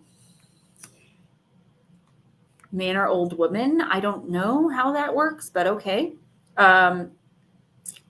You're going to need to step out of yourself a little bit and put your foot down. And as somebody who is a major people pleaser and hates being mean and avoids confrontation, like at all costs, like I tell you guys, I'd rather lay on the ground on my back and go like this, like a turtle or a dead hamster, rather than fight or argue, right? For the most part, there's at least one person who can pull me out of that real quick. But for the most part, that's me, right?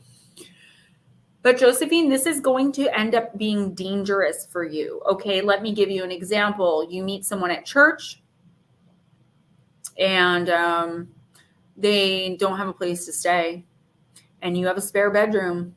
So you invite them in, they're a church going person, someone else at church vouched for them or not, and you let them stay. They're going to get a job within 3 months. That's the deal. 6 months later, they have no job. You're paying for everything. Do you see the progression? Then you say like you're trying to be nice about it, and they're like, yeah, screw you, I'm not going anywhere. You know what I mean? And it's like this they're looking at you as something advantageous to them, as an object to be used for either money, sex, narcissistic supply, a place to live. Don't invite anyone into your personal space. Don't tell anyone your secrets, and definitely don't discuss money with anyone, especially if they're new in your life this week. Try to stay away from like honestly meeting anybody. And if this is already someone that you know that you just get a bad feeling from, get a bad vibe from, please put your foot down with them. Monica, if you're leaving, good night, sweetie. Yes.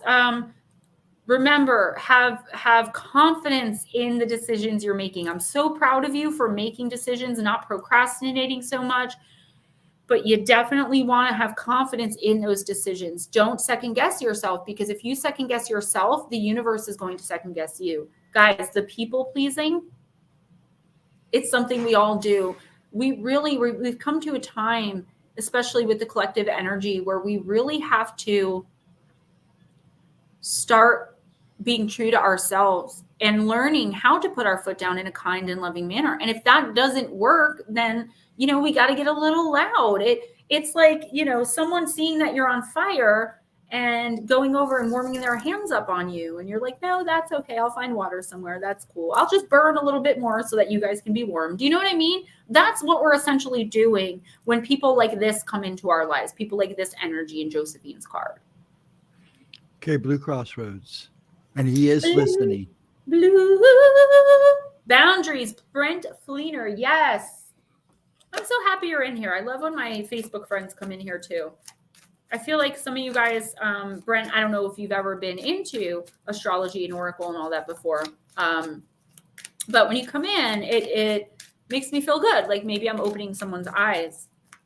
Just don't leave without a reading if you're interested in one. Like if something comes up, like you said, you may not be able to stay where you have to go, let me know and I will read you first. I know you will, Monica. And that's exactly it, right? That confidence. All right, Blue Crossroads. You got Mars in Leo. Ooh, that's a woof type placement there, baby. Mars in Leo is egotism. Personal, the fiery planet Mars in the fiery sign Leo indicates that people with this planet sign aspect will be most fulfilled using their energy in expansive and showy creative ways. Doing things on a big scale has appeal for this character, more especially if an audience is involved. The tendency to take over and lead others is also strong for this personality type. This dynamic combination of planet and sign inevitably indicates a powerful mutual attraction with the opposite sex. Mars Leos have a strong sex drive that needs plenty of activity and appreciation. A great deal of this drive and passion could manifest itself as creative talent and would be worthwhile developing. Competitive sports and games have great appeal to people with this planet sign combination, and they usually have a talent for working with children in an entertaining or creative way. With Leo's entrepreneurial abilities, this card often indicates a talent for coaching the young in sports, at which Mars Leos can excel. The need for appreciation and admiration is strong, however, and the Mars Leo personality makes for a great deal of showing off and over-the-top behavior. Negatively, this may appear to others as authoritative and dictatorial. When this card is drawn in a reading, questioners are advised to look at themselves and their current behavior with regard to the question. The egotism card may indicate that they need to be less bullying and to do more to earn the respect of others. Events, a dramatic performance, a great creative enterprise, forcing oneself into the lead and bullying others. I don't believe, Blue Crossroads, when this energy comes in for you this week, that you're a bully. I refuse to believe it. It's not in your energy. I do feel, hear me out, that you could be, I don't think you're feeling bullied, but you are a dominant personality. When I think of you, I just think of this tough guy, SWAT guy. You know, I know what you look like, and I kind of, the whole thing going on there.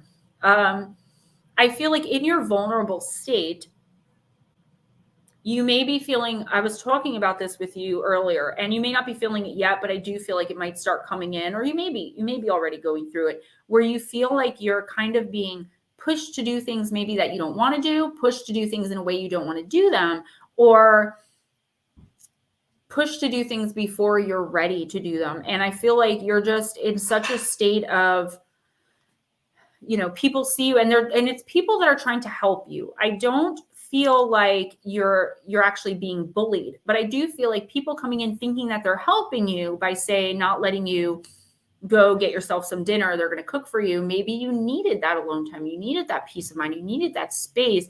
And I feel like too, you're not usually someone who would have a hard time putting your foot down or saying exactly what you mean and making people respect boundaries. I feel like you could be a little off in that energy now. You know, you suffered a great loss. So I feel like in a very kind and loving but direct way, so that it can't be misinterpreted, just let people know that you're still the same person. You're still able to care for yourself. And while you appreciate the help they're trying to give you, you would rather A, B, C, X, Y, Z. Okay. Don't let others, even others with the best of intentions, the most well-meaning others, push you beyond what you're ready for, or push you into things that you're not ready to do or that you don't want to do. I've been getting, since you came in here, I'm not ready. I'm not ready. I'm not ready. So there might be something that someone's trying to tell you you have to do before you're ready to do it. Okay. Remember, we can say anything to anyone with love and kindness. Lightworker was saying something I wanted to pick up on. Say what you mean what you say without saying it meanly. Yes, there it is. She said, boundaries are great, but I've learned sometimes you have to instill consequences. And that's where most of us light workers, where we run into the problem, right? Even with my son, I can say, you know, if you do that again, you're going upstairs in a timeout, and it's going to be for 20 minutes, and you're going to sit on that bed. And he does it again. You know, now, at the age that he's at, I have to actually do that, because then he's like challenging my authority and I'm his mom. But at the same time, I feel so guilty that I'll let him eat 5 fun dips after the timeout or during, or during the timeout, he's like, can I have my Kindle? I'm like, sure, things like that. And that's a very simplistic way of putting it, but it is the perfect example. We do it with other adults where we just, sometimes I know for me, I just want people to like me. Like, I'm so worried that like someone's not going to like me. Or that I'm going to say something and I'm going to like lose subscribers. When it comes to the channel, this is my livelihood. So I understand in a way why I'm that way, but I'm like that in real life too. Who's next, honey? Okay. We're going to do Jules, then PD. Okay, perfect.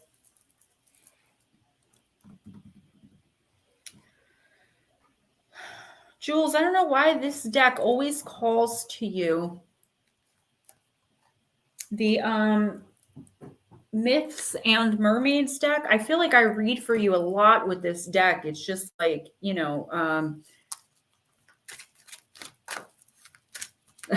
light worker, right? Like when they're younger, it's like they don't really know. But once he hit 4, it was like, now, I have to follow through. Otherwise, and, there's no boundaries, I'm instilling them now, but there never was. And it's been, luckily he's a sweet little guy, but sometimes it's like disastrous. I'm a Gen Xer and his dad's a boomer. So there's very big difference between how we discipline the child and handle him in general. Jules, you got Storm Chaser, card number 29. A lovely young mermaid sits upon the sea, awaiting an electrical storm. Unafraid, she welcomes the energy and excitement it will provide, prepared to harness it and relish in its power. She rides atop the waves, expectant yet relaxed. Divination message, expect creative energy. Energy is in the air. Jules, you will soon be struck with profound creative power. Tap into this energy and find the inspiration to create through art, writing, or another form of expression. Be warned, this force will build up and it will be released. It is best to select a proper creative outlet so it does not turn into a destructive force. This creative energy can produce amazing results and tap into artistic reserves you never knew you had. If you open yourself up to the power and are receptive at the right time, now is the time to complete that project you've been wanting to finish but have had trouble wrapping up. It is also the ideal time to start something new, your signature piece, your work of a lifetime. If you do not do it soon, you may miss an exceptional opportunity. Who knows when it will come again? I'm also going to read. Yes, Miss Lara, I'm so sorry. I forgot that you had to leave. Like you said it, but it didn't register.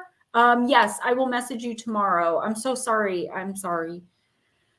Jules, I'm going to read the antithesis because it's calling out to me more than the regular divination meeting. So the antithesis, the shadow, the reverse. Okay. I did not pull this card in reverse, but I'm getting bigger reversal energy. You may experience a lack of motivation and inspiration. Go find it. Bask in the sun, walk in nature, read good books, or travel to new places. Look for the spark that's missing in your life. Pursue it aggressively, and it will be yours. So, okay, Jules, I don't think the creative spark is coming in and it will be released and all that. I feel like you've lost your inspiration for obvious reasons, right? You're in mourning.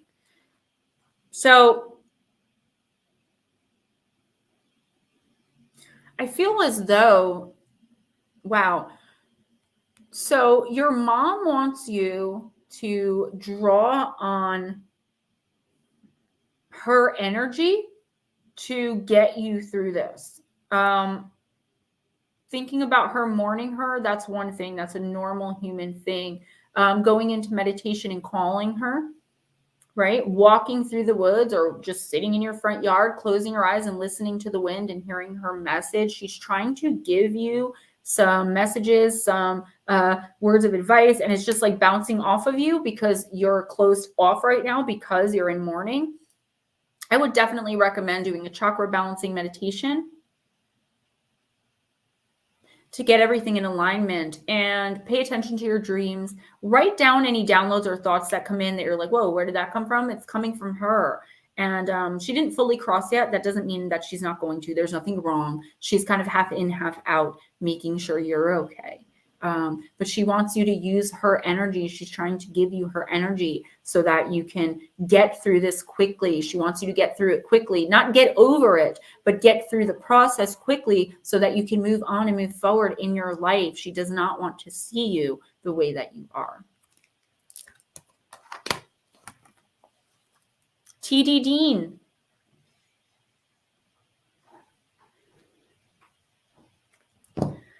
I'm going to use the Shaman's Dream.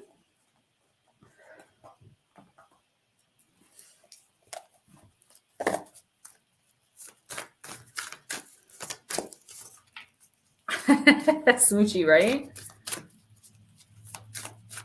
I'm almost 40. I want a 40th birthday party too.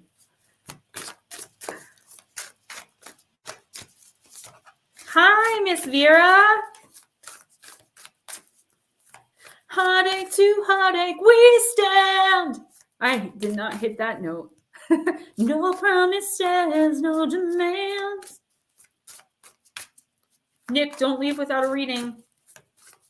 I'll punch you. What?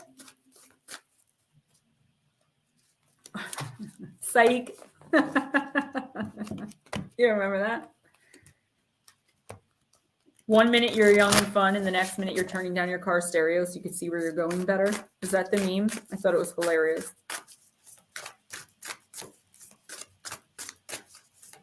The bomb, like tick, tick.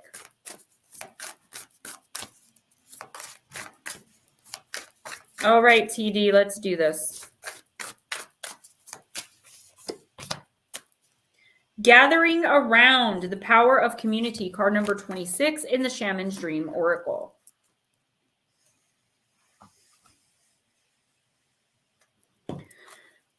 The power of community, being safe and sound and allowing help. There are times when you need positive reinforcement from others. Perhaps your journey has made you tired just before reaching the proverbial finish line where your friends await to cheer your arrival. Know this, you are not alone, regardless of whether you think you are. People gather around to help with your next step as you bring it forth from the cosmos into the beauty of life. There has never been another you before, and you have a unique relationship with your family, friends, communities, and all of those who gather to help you in the unseen realms, the spirit world. Now is the time to allow assistance from others. Ask for it and trust that you will receive it. You are safe and secure right now in this moment, truly supported in your beautiful, amazing, complicated life. You are heard by your angels, witnessed by the divine, and loved. Yes, loved now and always by life itself, the universe. Whatever your query, you will find the help you need to achieve what you desire, and you will not have to do this alone. You can count on that. Okay, so CC Lindsay didn't even get back to me when I asked if they were new and all that stuff. So I'm wondering if that might have been Grey Wolf. I kind of remember CC Lindsay coming in though. Okay. Oh yeah, Jules, just remind me. I forget. So I'll read TD Dean's and then I'll do Samantha's. It's no big deal. I tell you that all the time, girl. I'm channeling spirit. I'm reading the chat. I'm communicating with you guys. I'm reading from a book. You just got to remind me. So after this one, we'll do Jules's daughter. Yeah. So TD Dean, I don't know what's going on with you where you may feel like, for some reason you're not feeling very supported. No, Bat Mom, she doesn't have to take your place. She'll just go right before you. It's not a big deal. I would never do something like that on purpose. It's happened many times before. So I just forgot. I'm sorry. So TD Dean, I feel like for some reason there's a situation that you're going through right now or something that's coming in where you're not feeling supported in it. And I do feel like this is something. You may not know what it is yet because these readings are like for readings for the week, they're for the week or two, right? So this could be something coming in. You're like, oh my gosh, this incredible, amazing opportunity. I'm going to take it. And then someone you're very close to, like a significant other or someone, someone you're very close to is like, why would you go and do that? And they like rain on your parade. So I feel like if you can focus more on universal support, having faith in yourself and knowing that you're going to get to where you want to be, that you're going to get to where you need to be, that right where you are is where you need to be. And understanding that kind of self-love, that self-support, that confidence in yourself. Whatever this situation is, I feel like I'm getting like an ongoing type situation where like this person is never supportive of you, or if it's someone that you know they never have been supportive of you. As much as you want to go to them for support, for help, for love, for whatever this is, it could be, you know, anything really. Don't, you know, here's the main message, and it just came through loud and clear. Don't have any expectations of anyone, and you will never be disappointed. Have expectations of yourself and of the universe. I feel as though you're not asking for too much from someone or in some situation, or though you're not being unreasonable,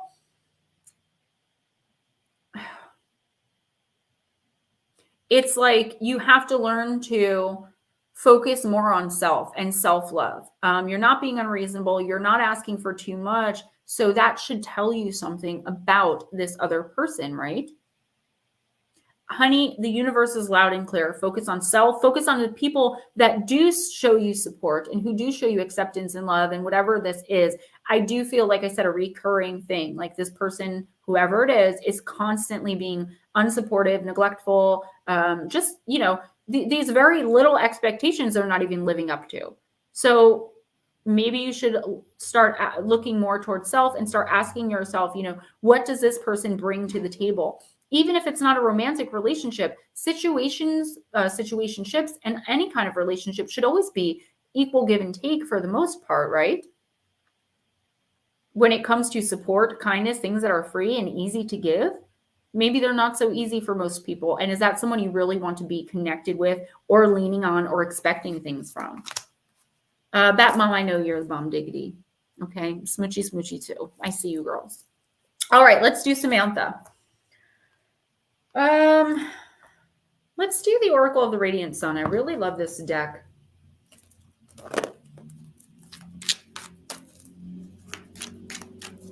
Oh, okay, Vera. The dirty old woman. Yeah, but you're a sexy, dirty old woman. You're welcome, TD. Like I said, sexy. She's sexy. All right, Samantha.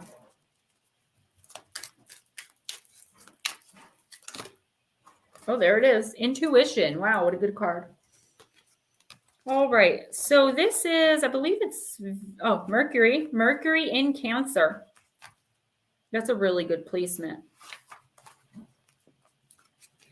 For Mercury Cancerians, thoughts and feelings are inseparable. This card describes someone who makes decisions based on current feelings or how he or she felt last time the situation arose. For people with this planet sign aspect, past experience plays an important part in reactions to a current situation. Mentally and emotionally comparing life events in this way is a constant protective reaction. Mercury Cancerians are vulnerable to ideas or causes strongly based in the emotions and respond completely intuitively to such situations. Much mental activity goes on in their homes, and it would be surprising if this character did not accumulate hordes of books. Mercury Cancerians tend to collect snippets of knowledge like a nostalgic filing cabinet, and once they are on the phone to friends and loved ones, phone bills soar. This must have been made a long time ago. Despite the gossipy nature of people with this planet sign combination, it often suggests a genuine talent for creative writing. The Cancerian influence also highlights an excellent memory and indicates one of these lucky people who absorb and remember information unconsciously. When this card is dealt, it always refers to traditional family ways of thinking and ideas based on early childhood conditioning. The thoughts and comments of close family and friends will be of great importance to the subject of this reading. History or events in the past, a revival of old memories, or a visit from a long-lost acquaintance. Taking the advice of family or friends and study in the home. So I'm getting multiple messages here. Mercury and Lemonade. I'm getting multiple messages here. I feel, Samantha, like you could be, like we all are, going through some situation where you just feel confused. You feel, you know, downshift, you're so welcome. Next time, let me know and I will read for you. I'm sorry. So Samantha, you're feeling like confused. You don't know what to do. And you're looking for advice, right? But you're looking in your mind's eye, right? Like, how have things worked out for you before in similar situations, when dealing with similar people in similar relationships? But what the universe is saying is you have someone right there, and it's family. So it's probably your mom that has really great advice for you, that if you took it, you'd be so much better off. I feel a thing of like not wanting to, not bother, but like there could be a thing here where like you don't want your mom to know certain things about this relationship. Maybe it's something that's embarrassing or something negative. The universe is saying, you have to trust. And it's not just because Jules is my friend. This is the message that's coming through. I promise. I never do that. You got to trust in your mom's advice, other family members' advice right now, that they've been through something similar and they can really help you, because they don't just have knowledge on it, they have wisdom. Why do they have wisdom on whatever the situation is? Loud and clear, because they were doing the same thing you did. They continuously went back into the same types of relationships, types of situations, same types of people, and just continued the same cycle. You are able to break this cycle right now, an ancestral cycle, by simply taking a family member that's close to you that you trust's advice. I do feel like someone coming in from the past could be who's causing all of this confusion and kind of inner turmoil. Like say, for example, and I'm not saying this is what it is, you're in a relationship where it's like not equal give and take. Maybe the person is a narcissist and you're not sure if you want to end things. And then here comes your first love, like, hey, I'm divorced and ready to start dating again. Want to get married? You know what I mean? And you're like, you don't know, that's a hard situation to be in, because you love this narcissistic person, whether they're narcissistic or not. But also you remember how amazing it was to be with this person. So something similar. I would focus outward, and take advice that you trust. Obviously, if someone gives you advice that is bad or that you can't follow, then you move on from that. Use your intuition, select pieces of the advice, but do not think that this is going to not play out the same way it always has, okay? Because it definitely is. This is a cycle. It's an ancestral cycle through the line that you can break right now by taking advice and acting it out. I'm your pusher. Who remembers that song? What song was that? It was by Clips. It was well, there was the Pusher Man, which was an older 70s song. No, I'm talking about that song by Clips where he's like, I'm your pusher. See, I'm not a rap guy, so. Oh, I love that song, and I forgot the other words. I remember that one song, Gator Boots with the pimps out Gucci suits. Oh, New England Dirt Roadie. You guys, I don't like when you do that. I want you guys to come in, and if you have to leave early, tell me so I can read for you. Yes, New England Dirt Roadie, you will see me Tuesday, and we'll also be here tomorrow night from 8 to 10 p.m. Eastern, chillaxing and chatting, hopefully with Miss Paranormal Pixie. Next. Okay, Brent Fleer.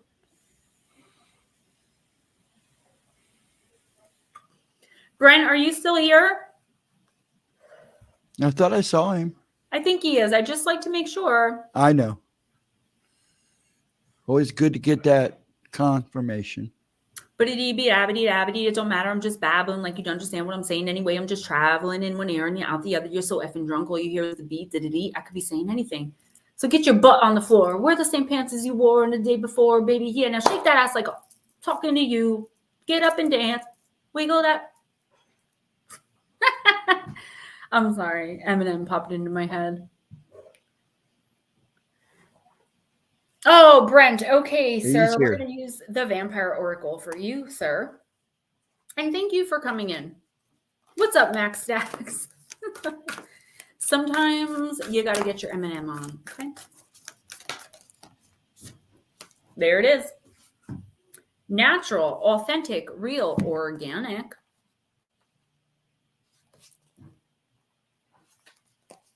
Brent, the vampires speak. To be your own true self is a lifelong, lifetimes long purpose. It is the purpose of this existence, and for each of us, despite the labels we all have, human, vampire, woman, man, we have something greater at play, how the essence, that very drop of pure self, makes itself known through us. And for this great miracle to take place, there are habits to be shed, reactions to be questioned, challenges to be met, and experiments to be made. for you are not who you have been told you are. And so with this card, we ask for you to clearly and finally perhaps understand and acknowledge that all that you are can be discovered when you take yourself within and quietly feel, look, and listen to your own self. Not the self of the labels, the job, not the defenses you have developed for protection, not the protests of ego or the demands of family voices within. You as you truly are. And then, once having found a sense of that, to live from that place in small, consistent ways each day. How that manifests will be unique for each of you. But we ask for you now to go beyond the labels of time and place and family and education and status and go deep, deep within. There is something within you, Brent, that is more than the history of others. That is yours and yours alone. And the world needs it to be expressed. Otherwise, why would you have been created? For each of us, every drop of rain, every stone, every creature of the sky and the land has their role and their part to play. We need to become our natural self again beyond what we are told we are and to live from that place. And this will create a satisfying and more peaceful, harmonious life, no matter what challenges you meet from within or without. You are precious to the world, especially so when you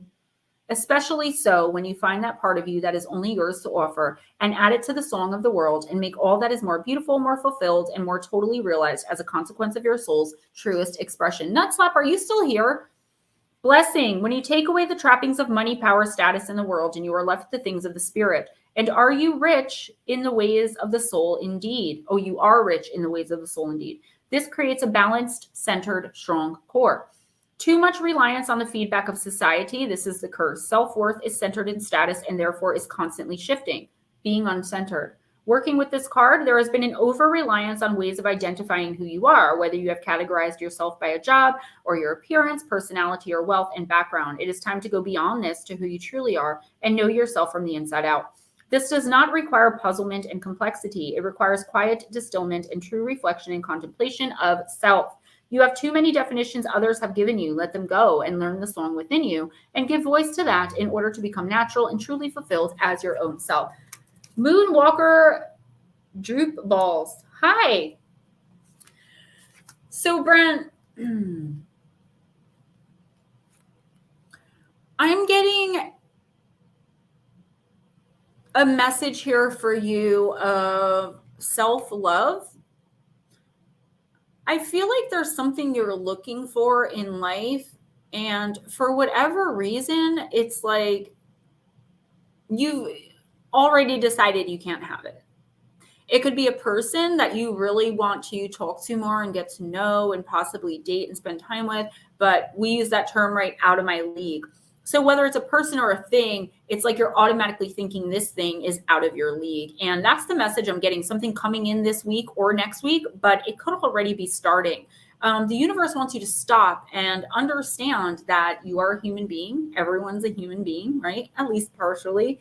And really find that confidence in yourself to know who you really are. If we had a zombie apocalypse, and I swear this is what's popping into my head right now, and it was just like The Walking Dead, right? I hope you've watched that show because otherwise this might not make sense.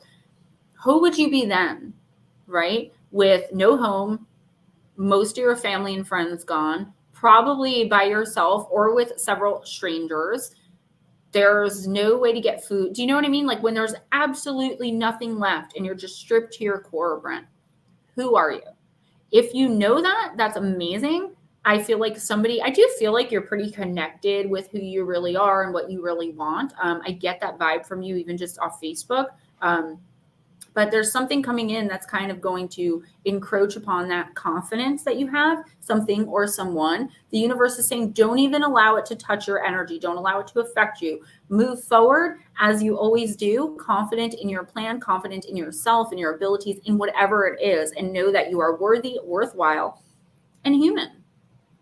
Everyone makes mistakes. And if someone's trying to use a mistake you made against you and you've already apologized for it, reconsider that relationship because that person is not spiritually aligned and they're not at a place yet where they're able to carry on mature, responsible human relationships. Protector or survivor. There you go. Okay. And in some situations, you may have to choose which one. And in some situations, you could be both, right? But it's knowing for a fact who you really are, even when you act outside of yourself. Stephen, I'm sorry. Go ahead, hon. You're fine. You're fine. I don't know if Nut Slap is still here. He So probably left. I think he's upset with me. I think. I don't know. Because I don't get back to people a lot. And I try. I really do, guys. I really do. You don't understand the she's a busy amount of lady. the amount of writing work that I'm doing right now, like actual work, like deadlined work that I'm doing, plus trying to do one a week for my channel, which is researching, scripting, filming, editing, uploading. Okay. All that, plus the thumbnail, all that type stuff for the one video, you know, preparing for streams and writing. My fourth book is due like the second week of March. I'm only like 4 chapters in. Like I'm doing a lot. Plus I'm a mother to a 4-year-old, you know, plus I have a little bit of a personal life where like I have to grocery shop and go to the post office sometimes, you know what I'm saying? So it's not on purpose, and it doesn't mean I'm not interested in you guys or I don't care about you guys. Just sometimes I get overwhelmed too. I'm only partially human. Oh, thank you so much, Brian. He said, I know this is exactly how I feel, really trying to use the universe to guide me through. You always hit it exact every time. Awesome. You can find meditations on YouTube for whatever you're looking for, including binaural beats and like theta waves, beta waves. I love listening to them when I'm sleeping. I also have an Oculus where I use the Trip app. But I think you can also use the Trip app without the Oculus. There's also meditations on Gaia. I would recommend subscribing to Gaia to anybody. I'm not sponsored by them. I don't know anyone who's sponsored by them. I love that network, that app. First of all, I love George Norrie, and he hosts a show on there. But just the amount of spiritualism, and it's unlike anything else that's out there on actual, you know, an actual streaming service. It's GAIA. Just a suggestion for you guys. I'm odd every time, Pam. You rock so much, Gemma. You rock. Well, I got some Fae thrown in there. There's got to be something in there for me to be able to do and see the things I do, right? So I've come to terms with the fact that I'm probably not all human. Jules, dead balls accurate. You're so welcome. And always remember, Jules, I never purposely like blow people off. Like that's just not my way. And if I wanted her to wait, I would have said I can do yours, but you may like I would have said something. So just be like, hey Gemma, you forgot to read for Samantha. It's no big deal, honey. And you know, I don't ever want anyone to feel left out or forgotten. It's just a lot is going on behind my computer right now that you guys can't possibly know or see. The spirit teams I have, the light that's here, the little opening that I've opened to bring through, the blocks that I have up and protections to make sure nothing bad comes through, which sometimes things creep in. And then, guys, it's so much going on right now. And that's what happens, trying to read from the book, channel spirit, speak to you guys, stay connected, say relevant things, right? And block out anything that I don't feel comfortable bringing through, you know, so please. What is the good news? Right back at you. Steven, who's next, honey? Smoochy. Smoochy. Smoochy, we've got to use Oracle of the Radiant Sun.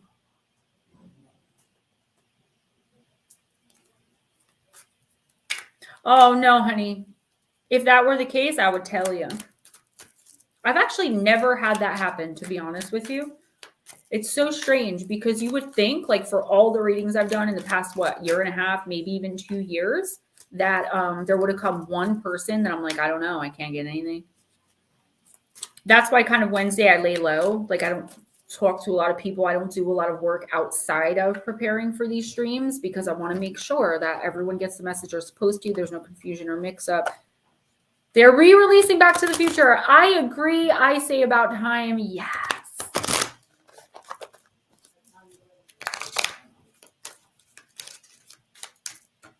Okay, Miss Smoochie. I want to show you guys the earrings Aunt Edna gave me. I posted them on the community tab. I had to charge them, but I'll try to wear them tomorrow. They should be done by then. Oh my gosh, I just smell pizza rolls. I'm so hungry.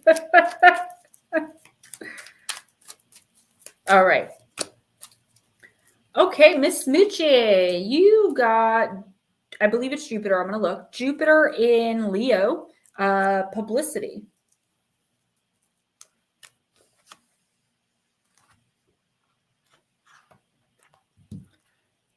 Is it Jupiter? Come on. All right. Yes, it is Jupiter. And it's the 5th one. So, okay. Smoochie, in order for Jupiter Leos to develop and grow, they constantly need to find themselves in a situation in which they can put on an impressive show. Jupiter Leos think bigger than most and so have to take the lead if they want to get things done. Local events that need creative imagination and lavish ideas are waiting for their special talents. Plenty of socializing gives people with this planet/sign combination ample chance to radiate their natural warmth. But if they can find a creative job, so much the better.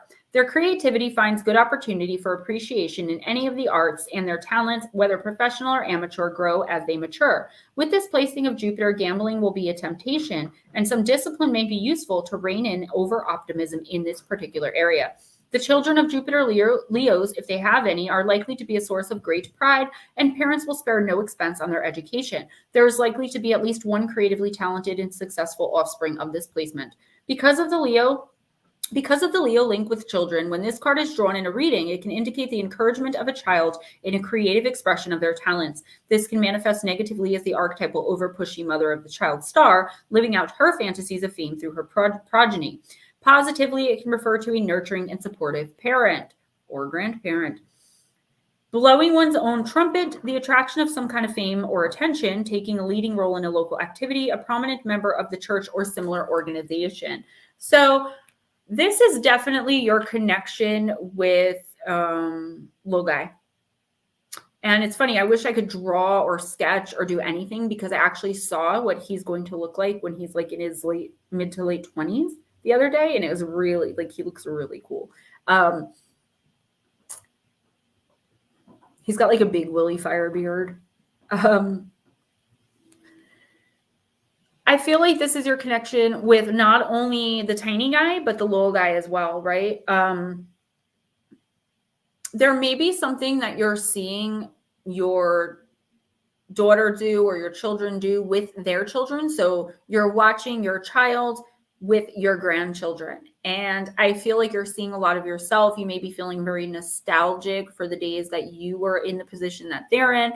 I feel like you just have to really watch, especially this week with whatever comes up, Smoochie. And I don't really see you being like this, but something may come up where you come out of yourself and this is what happens, especially with the baby, because you guys have that cord, that soul connection, where you find yourself kind of getting involved a little more than you normally would. And you could be coming off as super pushy. Maybe pull your daughter or your child aside and talk to them about it. Be sure not to bring it up like in front of the kid to like condescend them. I know the kids are real small, but this message has to have some sort of meaning. Maybe it's something to do with the kid's father. There's definitely some situation coming in here that you do not agree with. I don't feel like you agree with your child's decision on the matter. Pull her aside or pull them aside, talk to them, and understand at the end of the day, they're going to make their own decision. But I do feel with this special connection you have with Lil Wolf, you could come into these spaces with Mel throughout his life. You're going to, because again, you have that soul connection and you feel more connected to and responsible for him specifically than probably your daughter does on some level, on a spiritual level where she has the human motherly level. So just try to, her boyfriend isn't very good looking. So just try to like stay out of it if you can. And if you really need to get involved, do it in a mother hen type way instead of a, I'll throat punch you type way. Fox, that was it. I don't like saying the names, so I'm just going to call them Wolf and Fox. Hi, Johnny. Who's next? Pam Smith. Pam Cakes. Ow. All right, let's do Heal Yourself. More eggs. Oh no, he looked cute, but he had the big Willy Fire beard and a hat. I wish I could draw it or something for you.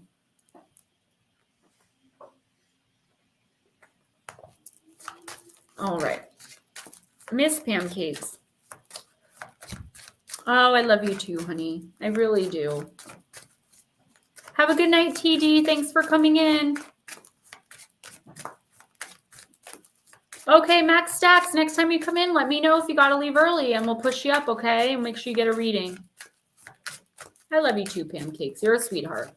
And I'm glad that you're still coming in here because everybody should feel comfortable in every stream. And if it's up to the creator and or the host or hostess of that stream to be sure that that happens.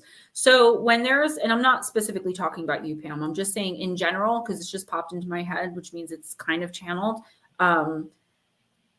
It's something I wanted to say, but it's like coming through as channeled. Like it's their responsibility to make sure that people feel loved, accepted, welcome, comfortable in their stream. And if that's not their main priority, then maybe they should reevaluate what they're doing on YouTube. You're so welcome, Max. Bye. All right, Pam, you got home. Card number 35. This is why I talk so much, because I'm so used to just owning the show and just beep, beep, beep, beep, beep, beep. So like in real life, other people want to talk too. And I'm like, wow. Well, if you want me to leave, I can leave and you can just. No. I'm just saying, like, I know they're thinking, like, how does she talk so much? And my mom tells me I never shut the F up. Well, she doesn't either. She's just as bad. She said my daughter's the same way. Well, that's what Ray said. He's like, she doesn't like the competition. Okay, Pam, how do you keep recreating home? In the context of this teaching, let's use the word home to describe your unconscious ability to attract intimate partners with the positive and negative qualities your parents instilled in you. This card honors the wounded child in you that keeps recreating home, hoping to get your childhood developmental codependency needs met. You might even provoke the other to act or look like your original parent. In a world where so many of our natural emotions were not encouraged and worse yet suppressed, you are now encouraged to feel the feelings trapped inside of you and that consistently sabotage your life. For some of us, home was an amazing, empowering, and happy place, but for most of us it was lacking. There was unease and hurt. This is imprinted on your nervous system, which forces the dysfunction you had with your parents to rise to the surface with your current partner and people close to you. So Pam, I do feel like there are some things in your past.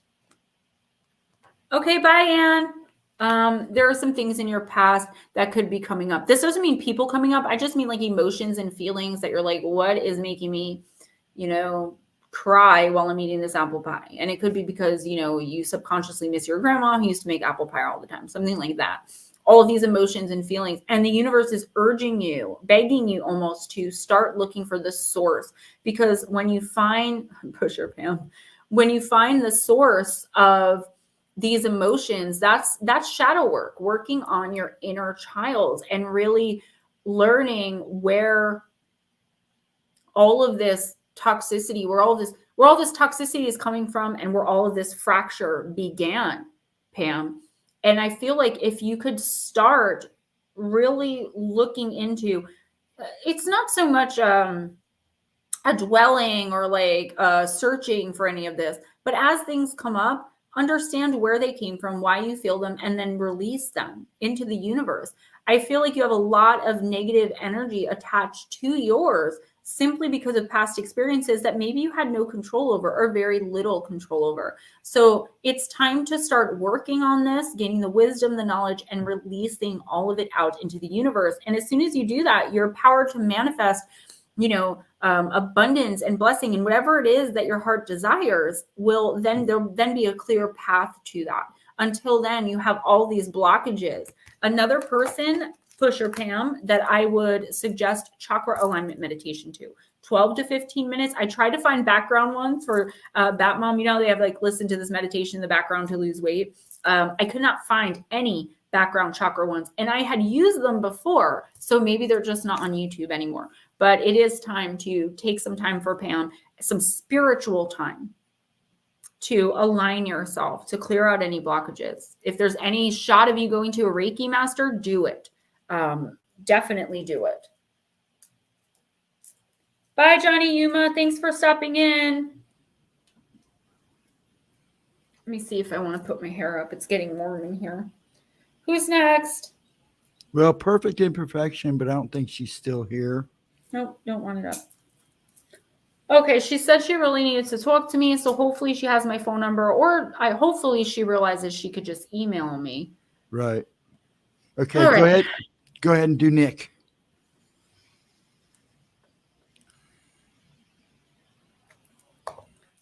Nick, I'm going to use Urban Crow.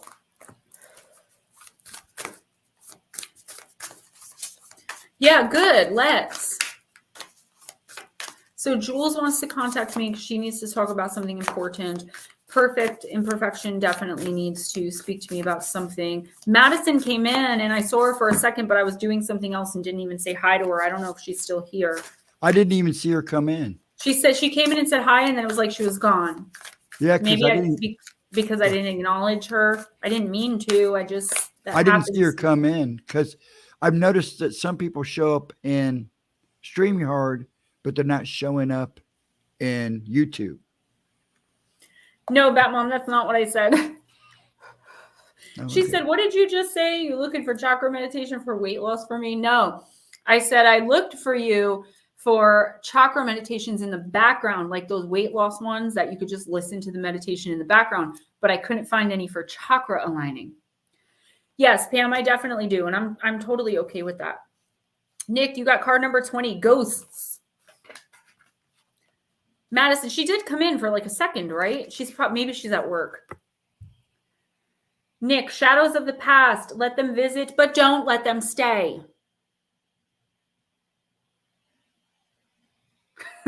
Sorry. I've been telling him this for like 13 years. They no longer hold substance in your world, and if they linger too long, they may become trapped in your psyche. Have you ever found yourself having an argument with someone who wasn't even in the room? The argument plays out in your head. That situation that brought about the feelings and emotions that led to the internal disagreement is a ghost of sorts, like a ghost repeating the pattern of walking through a room as it has done each night since its human form passed. It is stuck in a moment in time. So residual. No, it's not spooky. It's about Michelle. There is nothing that can be said or done that will change what occurred. Ghosts ask you to examine your feelings regarding a past event. Are you able to find acceptance and move forward into healing? Are you unable to forgive or seek forgiveness, allowing old wounds of the past to remain open? Pay attention to when ghosts appear. They may indicate the source of a block. It might be time for an exorcism. This is not talking about actual ghosts. It's talking about residual feelings, right? So constantly allowing someone to come in, manipulate, use, take advantage of you, and then fly off on their own, and you're left to deal with all that. I think after years of this, not just from her, but from other people too, sending mixed signals, you know, the way that you allow yourself to be treated. And that's not a judgment or an indictment, because as you all know, I do it too. I've done it too. Finding peace with the fact that you were both, or, you know, you and however many other people were all put in relationships or situations. You were all involved in some way to each learn lessons and then move on. You're not able to move on. And I do specifically believe it has to do with her. And I feel like it's affecting all of your other relationships, intimate and otherwise, because you're walking around in this state of, you know, not really paranoia, but like high alert of like when the next girl's going to do it to you, when the next person's going to betray your trust and use you or manipulate you or whatever, because you're a good guy, right? Nice guys don't finish last. Nice guys are winners before the game even started. And I firmly stand by that statement. It's cliche, it's corny, but it's really true. If you can't accept that these things have happened and you dwell on them or even think about them, you know, often, even thinking about them a little bit is, you know, rough, but sometimes it's hard not to, especially when you have a child or children with the person. If you don't move on though, what you're constantly thinking about that is sending that energy out into the universe, and the universe is bouncing it back to you. And that's why you keep meeting all of the same types of people every single time. No matter how good you are, no matter how different you become, no matter how much you've changed, they have not. The people coming in, it's like the same person. They just look different. They behave the same. They treat you the same way. And that's because you're constantly dwelling on how these people have treated you, and therefore bringing more people that treat you that way into your life. The law of attraction, the power of, begins with an A, the power of assumption, right?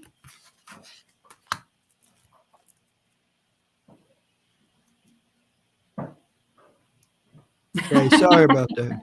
She goes, LOL, only serious. I like that. I'm using it from now on.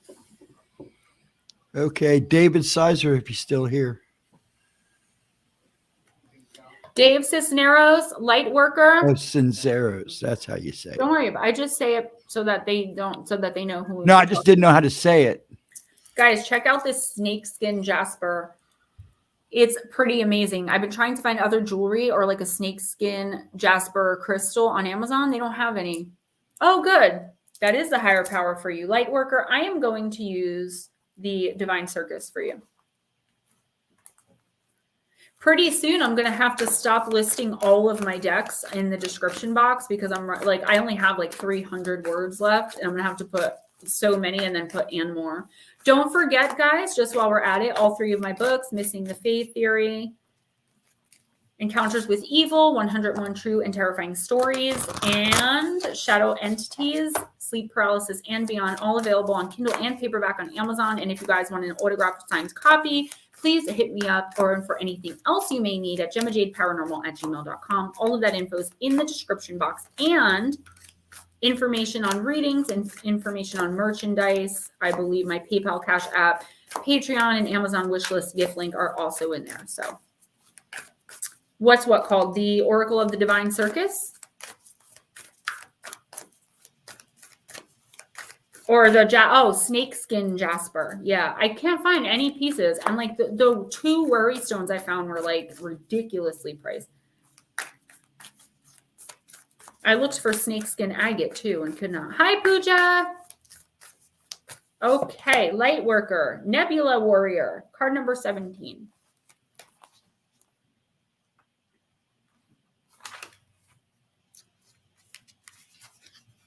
There are advocates for love on this earth, those that are passionate defenders of the freedom for all beings to grow and fulfill their divine destinies. These warriors for the soul know they can either use darkness to serve the growth of the light, or allow it to consume their sense of hope, trust, and faith in the right outworking of the destiny of all living things, the collective. You are being initiated in the ways of working with darkness constructively to become a soul warrior for all living beings, for the collective. Some things in life are worth fighting for, but how do you fight with love? How do you fight without becoming bitter, hateful, tired, disconnected from the whole reason you needed to fight in the first place? I'm a lover, not a fighter, but I cried deep. To be a warrior for love in the soul, you have to be smart. You have to know how to fight without fighting, how to use the natural darkness on this planet as a way to birth a new consciousness that is unafraid. Nebula Warrior isn't afraid of the dark. Hey, Zerg! She isn't interested in the rules of war established by fear-loving minds. She creates her own rules, not based on what people want her to believe, but based on what works to keep her free will and liberate the minds and hearts of all beings. She comes to you now because whatever situation needs healing in your life or in the world, you have the power to bring it about. If you go for the goal directly, trying to force a change, you will be putting your considerable energy into pursuit and unintentionally set up resistance and repulsion. The stronger your energy, the more powerful this resistance will become. This is not the best way to use your power. You want your power to work for you, not against you. Creating responses of assistance and attraction, guiding rather than forcing the solution to come into being, is a more effective use of your power. Light worker, then you can disempower negative influences and disarm naysayers while drawing to you helpers and opportunities to attain your goals, all from a relaxed, positive, loving state of mind. You get the results without losing your cool. The best way to do this is to practice bringing yourself to a place that is calm and compassionate within. Do what you can do each day. If you cannot do something you want to do, ask for help from the universe and then let it go. When you need rest, take it. These apparently small choices create a powerful field of magnetism to attract and increase love and light on this planet, empowering the human heart with the understanding that the truth is always very simple. The forces in the world that profit from fear instead of love will try to confuse and overwhelm you into paralysis and inaction, and into worrying rather than acting. Don't fall prey to that nonsense. You are a warrior of love, and you will win any and every war through cool compassion and smart, simple strategy. I could, but I'd have to draw a card. So I'd have to do that privately. Okay. So Lightworker, this card is saying that either it's happening now, or it's good night, Jules, or it's coming in this week or next week. I do feel kind of this week vibe. So either you're in it or it's about to come in, where you're really about to lose your cool. Okay. You are trying your best to, keep your spiritual self aligned and to represent that part of yourself as best you can in all of your dealings and affairs, to be rigorously honest, those type of things, right? But there's something or someone here that like absolutely hates it when you're in this space of light and love and peace and kindness, and they just want you to act out. They want you to, act outside of yourself. Like I keep saying, they want you to scream and argue so they can say, there, look, see, she's a fraud. Because you're projecting this beauty and this empathy and this love into the world. This is a really interesting message. Unfortunately, this person is very closely attached to you or was at one time, and you take what they say to heart and very seriously. So this could be that one person like that I was talking about before. I'm like, I would rather, play dead like a turtle or a hamster instead of getting into confrontation, except with that one person, I'll snap like that. It could be that type of person for you, whether it's a significant other, a narcissistic family member, whoever it is. The universe is telling you that if you want to come out of the dark night of the soul that you've been in within the next month or so, that we've all been in really, and do something great for the collective. I don't know how that plays into it with your life path, but what you're doing in this situation is affecting the collective in a very big way. Otherwise, it would not have been so prominent in the reading if it was there at all.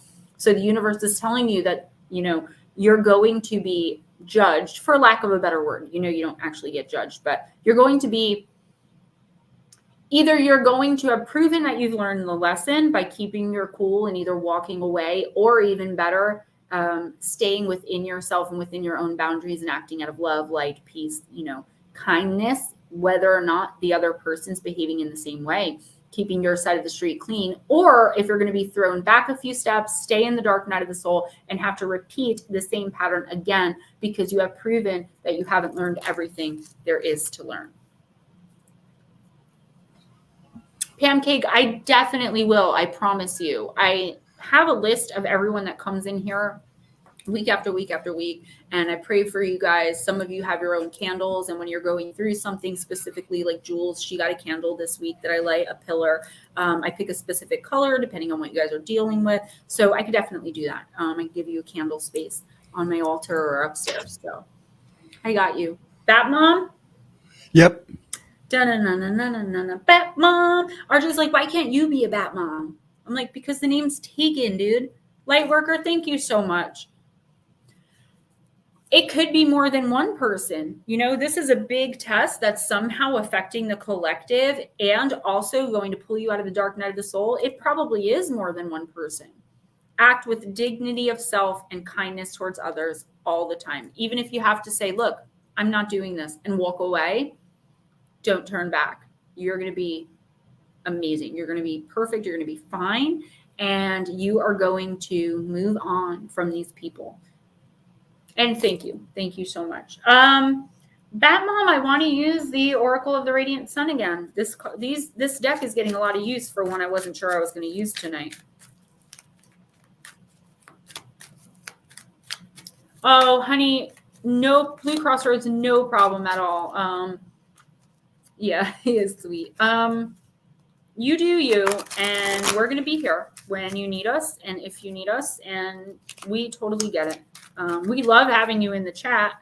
You usually have some useful information, and, we care about you. But whatever you need to do, sweetie, we are here. We understand. You're good. I did read for you, though. I think you got the reading before that happened. All right, Bat Mom.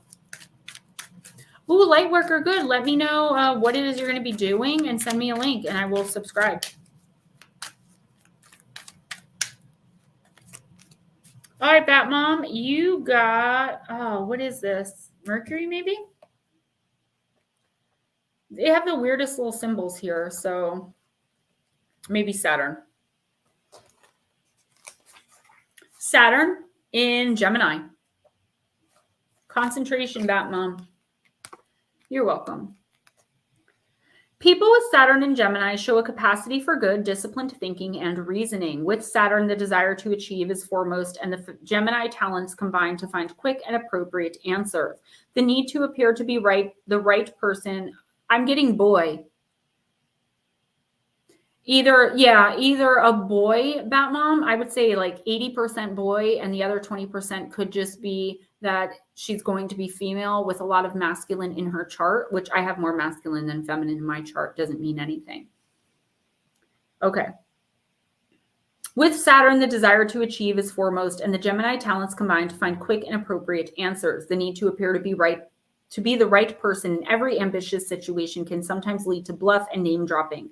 Practical and systematic, Saturn Gemini people are persistent in solving tricky problems. When it comes to looking after their own matters, clarity in contracts and agreements are of importance to Saturn Geminians, for they need to know precisely where they stand. They often have a talent for mathematics and science and the painstaking attitude that goes with this kind of activity. Remember, this doesn't mean you are a Saturn in Gemini. It just means that energy is coming at you this week. They often have a talent for mathematics and science and the painstaking attitude that goes with this kind of activity. Most of the information you require is geared to their career. Most of the information they require is geared to their career and ambition. Technical books and biographies of the famous are likely to be more important on their shelves than fiction. Negatively, people with this planet sign combination, although basically resourceful and flexible, tend to be over-suspicious, hypercritical, and twitchy.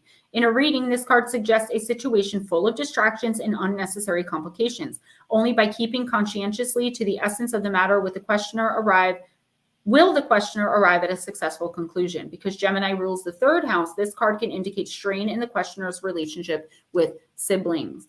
Yeah, they is. The Gemini males, at least. And I don't mean offense by that, being a Pisces sun. I have a hard time. I always say this with Gemini and Leo sun males. Talking one's way into an important job, using much concentrated research to achieve something, long conscientious study, ignoring someone's deliberate distractions. So I don't feel like you're talking your way into an important job, even though you could be. I feel more about mom like I don't want to say finagling because it's not really inauthentic. You are talking someone into something, and you're kind of talking someone around to your way of thinking and or seeing and doing things this week. It's not a bad thing. Be careful not to like I do, go off on tangents and then you lose the person because they're totally distracted. You guys can keep up with me by now, but new people are always like, what's going on? And I think that's why they leave rather quickly, because I'm all over the place. Be careful not to do that, because you'll lose the person immediately. This person, whoever needs this advice or you think needs to come around to this way, make sure you're not doing it for selfish reasons. So you're not going to convince, say, your significant other to quit their job because you want them to go to rocket science school because it's going to benefit you financially down the line. Like, you don't want to do things that don't make sense, but if it's really something that could help them, possibly the collective, I don't actually have it except for when I'm in here, when I'm reading, because there's so much distraction going on and I'm just, you can ask Steven, I'm not usually this all over. I'm usually pretty focused. So anyway, as I was saying, there's a need here for someone to come around to your way of thinking, or at least that's how you feel. The universe is telling you, though, make sure that this isn't for, or only for, primarily for self-gain, okay? I do feel like a new job opportunity could be coming to you, whether it's something you're really interested in or not. It could be like a money on the side type deal coming in. I don't see it as like a career opportunity, but maybe, someone needs help painting their kid's nursery and you're like, well, I'll do it, and then they pay you for it. Things like that. A little bit of found or extra money. Okay. Now, if Infinite Psychosis is here, I don't think he is. They just come in and say hi. Come in. Yeah, he came in and said hi. And Brody Barry. I think he left too. Yeah. Let's do, and Moonwalker, whatever the balls, they never answered back. So let's go ahead and do Vera Ray, because she is listening. And then we'll do Pooja and Zorg. And Zerg. So Vera Ray, Pooja Gupta, and Zerg. Okay. And I know Vera's still listening. Pooja, let me know you're still here. So all right, let's do it. And if you want me to pull a card for Pop, I will. Okay. We'll see what happens at the end there. Vera. I'm going to use the Seeker Oracle for you. Zerg, I see you, honey. I see you, baby. Shaking I your know he was there, hair. and I knew Pooja was there. I knew Pooja's Vera here. Ray. Is Pooja here? Yeah, she's here Oh, somewhere. okay, I She didn't see her. was.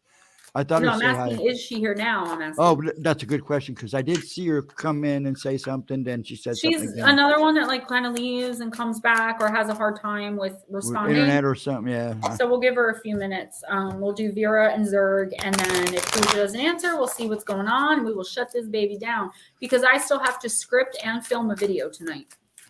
If I can manage. If I had it already like scripted out, I would just film it, but I don't because I've been working on a side project. Okay, Miss Vera. Look at this card. This guy, he like kind of looks like the devil. And he's like, yo, hey, yo, what's up, yo? I don't know. It just freaked me out a little bit. He's like, what's that? I'm tired. I can see it in your eyes. I'm going to go play tag on the highway when I'm done here. What? I'm going to go play car tag on the highway because it's right behind me when I'm done here. See if I can win.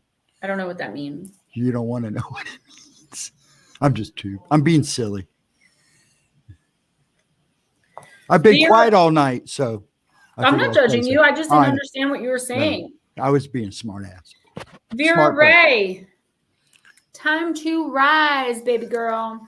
The Phoenix. Life is beautiful, Vera. It is bright with potential and possibility and filled with moments of laughter and delight. But life is not just love and light. We also experience moments when life does not unfold as we had hoped or planned. We experience disappointments and failures that weigh us down and ground us. We become afraid to try again, to fly lest we fail and fall.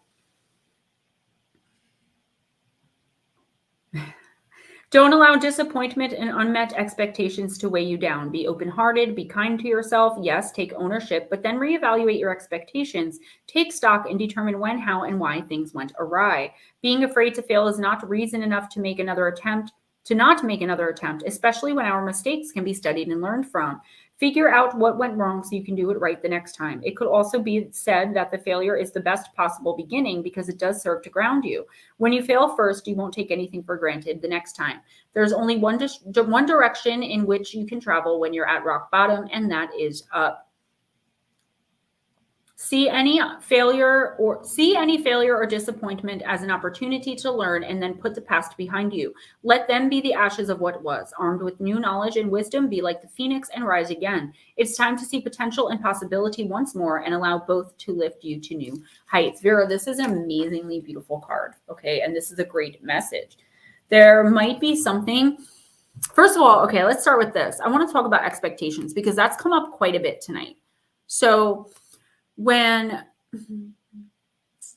we have expectations of others, we're bound to be let down, right? Because humans are humans. And I know that's really hard. I see you, Pooja. I know that's really hard to understand, I know it's really hard to not have expectations of others, but what the universe is saying, if you can put enough stock in yourself and understand that things went wrong for a reason, they could have been contracted to go wrong, the other person could have not been on board, maybe your expectations were too high, or you weren't given all the information, whatever the case may be. Vera, there's something in your life that went horribly wrong, and you keep dwelling on it possibly, and I feel like this is coming in this week or something you could be going through, as always. I feel like the universe is telling you it's time to move on from it and try again. Don't keep thinking about the failure. Keep thinking about the opportunity or whatever the situation was. The opportunity to learn from that failure, do it different this time and move on. The universe is giving you permission. Leave your past behind. Stop dwelling on your mistakes. And no matter what happens, especially this week, but always in general, treat others with kindness, love, dignity, and respect, even if they're not treating you that way, because the universe is looking at you and how you react and how you respond, and your spirit team is doing the same thing. So if you're, they're looking at your reactions or responses to other people, and that person's spirit team and, guides and whoever is guiding them is looking at them, right? So focus on self this week and start again or try again with whatever it was that's been bothering you that ended up being a failure. Okay, Pooja, I see you. We're going to use Urban Crow, and then we'll read for Zerg, and then we are donezo. Yeah, because Pop said he passed tonight, that he would maybe do it next week. Okay, whenever he wants one. Because he asked me. I could always do it privately. Yeah, I know. Like just me and you on film, and he can come. That way it's not so public. Yeah. Whenever he's ready. Yeah, he just hanging tight. He's sitting and chilling. Don't forget about late nights playing in the dark and waking up inside your arms for you. I have Mariah Carey in my head. Why are you so obsessed with me? In that video where she played Eminem. What? No, see, with that attitude, that's what you'll get. You got to have a positive attitude. When He doesn't want to get anything bad. Because you got to have a positive attitude. No, you see, you're doing that to yourself. I'm gonna do she'll tell personal you that reading you for do Pop. that to yourself. And then when you get it so bad, it starts affecting the people around you. And she's right, because he even says that in the Bible. Yes, she does. She wants out. I can't hit that high. I'm C sorry. I word. thought I was on mute. Nope. That Ariana Grande, Mariah Carey, high C. I wish. All right. Number 43, Puja, sacred space. Maybe your sacred space is your nest, your home, or maybe it's the beach or your favorite path in the woods. Sacred space may also point to an inner place, a belief you hold dear. It is a place that brings comfort and nurtures your development. This is your sanctuary. When you receive this card, it is a call to rejuvenate your spirit. It is time to connect with the healing energy of your sacred space. Make time to connect with this space as it will help you center your energy and recharge your spirit. So that would be awesome. I'm laughing at Blue Crossroads. Puja. This card is short but sweet. It's telling you, first of all, do a spring cleaning, quote unquote, in January. Okay, so clean under the beds, clean in the closets, clear the cobwebs, sweep widdershins, vacuum, mop, do whatever it is you need to do. Have a yard sale, donate stuff. There are things in your home, in your sacred space. So even if you only have a bedroom in that house, that have bad energetic attachments. Okay. I remember I said this to one guy one time. I said, you got something at a garage sale at some point and it's like infected. And he's like, got to go throw the lamp. I brought it to garage sale away. And he like went and did it. I'm getting that kind of energy again. So there's some kind of negative emotional attachment to something in your sacred space, probably your bedroom I'm getting, or your living room. Okay. That's number one. Number two, are you meditating, doing yoga, doing anything to connect with spirit? The universe is calling you. This is what I'm hearing.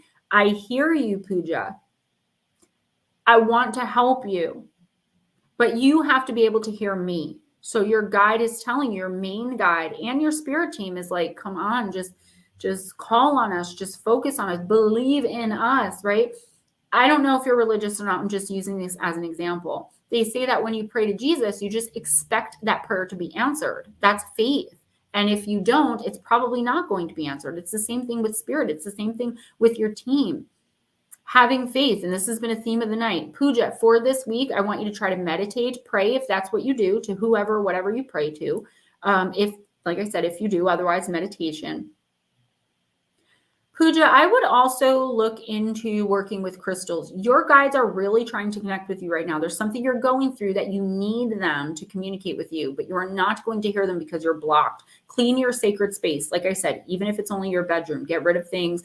There's negative emotional attachments to things, and you're just like stuck in this rut. Your throat chakra, your heart chakra blocked completely, and your third eye chakra blocked completely. Chakra alignment, chakra clearing. Once you do this, you can do it with short guided meditations off YouTube. I know people don't like when I say that, but I use them myself. Therefore, I recommend them.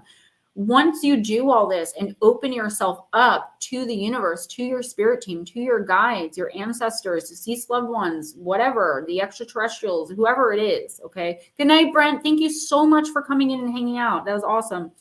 Once you do that, hopefully next week your message will be something a little bit more specific. Right now, you are very closed off and your team cannot get to you. I'm getting something like, say you have pictures from prom. And say prom was 30 years ago and that relationship ended really badly. Every time you look at those pictures, you start feeling these negative emotions, but you hold on to them anyway. That type of stuff. Get rid of it. All right, Zerg, and then we are done. Zerg, I'm going to use Ancestor Spirit. Mike hasn't been coming in either. Nutslap didn't hang out. Mike hasn't been coming in. I'm sorry, go ahead. Been busy from what I understood. I try to carry out as personal relationships as I possibly can. Lara, you're up next. What's up, baby girl? As I possibly can with as many of you as I can and create that bond. But you have to understand, I'm a Pisces sun, so I do need a ton of time by myself to recoup and regenerate. Otherwise, I fall into depressions where I will not get out of bed. And I don't ever want that to happen again. All right, Zerg, this is you, then Lara, then we are done. How'd it go, baby girl?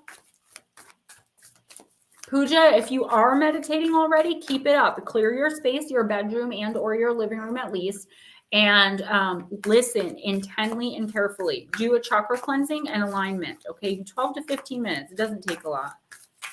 I know. I remember we had talked about that in emails, Zerg. I'm glad that you're back. I really am. You bring a very beautiful, positive, trusting, innocent energy into the stream. All right, you got respect your physical body.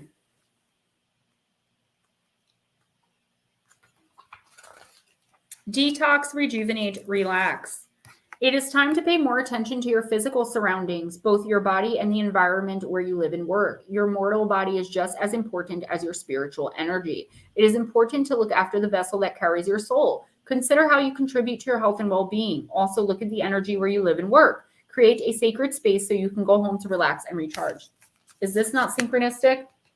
Create a sacred space. The last card for Pooja was sacred space. Attend to your physical, emotional, and mental space. Like a buildup of dust, toxins, thoughts, ideas, and feelings can accumulate and start to dull your energy. Create a bubble in your routine where you can process and release stress, emotions, or physical impurities. Sweat it out in a sauna or with a run or walk in the fresh air. Notice what you are consuming and limit the processed foods, chemicals, and negativity you are taking in. A cleansing diet or skin treatment will have benefits for your whole self. Dude, this is like the exact same reading I just gave Pooja, only with more focus on the physical than the emotional, even though you should be focused on all of them. This card is telling you really watch what you eat, especially this week. Hi, Crave Dog. There could be like food poisoning or like some kind of sensitivity to something, an allergic reaction happening there. Definitely want to watch what you eat this week. Okay, good night, Pam. Thanks for hanging out. Sacred space is part of what my classes were on. Yeah, see, it's really important. Zerg, make sure your living and work area is clean, make sure the dishes are always done, make sure, you're vacuuming regularly. I'm not saying you're a slob or anything, but some of us don't get to that all the time. Again, there's, negative, emotional, mental, even physical attachment in your sacred space. I'm not getting specific objects like I was with Pooja, but I am getting some emotional negativity there. If you have crystals like black tourmaline and selenite, put them in the room, like in the center, if possible. If you need some of those, email me and we can discuss my sending them to you. I really want you to focus on keeping your work, living, and body, your workspace, living space, and your physical body clean. I'm getting something like food poisoning. This very specific message doesn't happen often, but yeah, be very careful this week who you accept food from. Also, I'm getting be very careful who you become intimate with. It doesn't need to be like sexual or like even just kissing, letting someone hug you.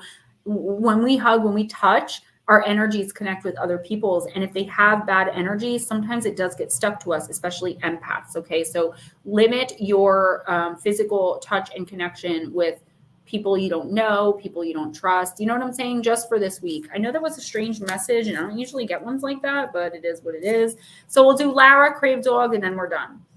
Lara, Oracle of the Radiant Sun. I love this deck.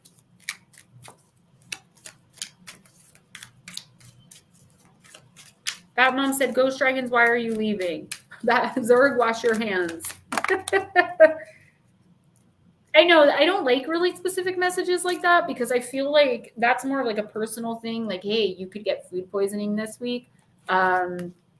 But sometimes they come out. The sun in Leo, a lot of Leo energy You tonight. did that once and somebody did get sick. I know. And I also told someone else to take About their a cat cat. to the vet, and the cat got sick. Or the cat was sick. Had they not taken it, the cat would have died. And I was like, I don't know where this is coming from, but like, if you have a cat, take it to the vet. And I felt so foolish because it was the beginning of me doing this publicly. But you I think it nailed was it both Lotus, times. girl, actually. Yeah, it was Lotus. Both times. Okay, sun in Leo. Lara. This is the most auspicious position for the sun in the whole deck of cards. In its own sign, the sign of Leo. Astrologically, sun in Leo rules the 5th house, August, prestige, pride, children, and love affairs. Wow. Yes, thank you, Zerg. And who you allow to touch you, remember that, and touch your personal belongings.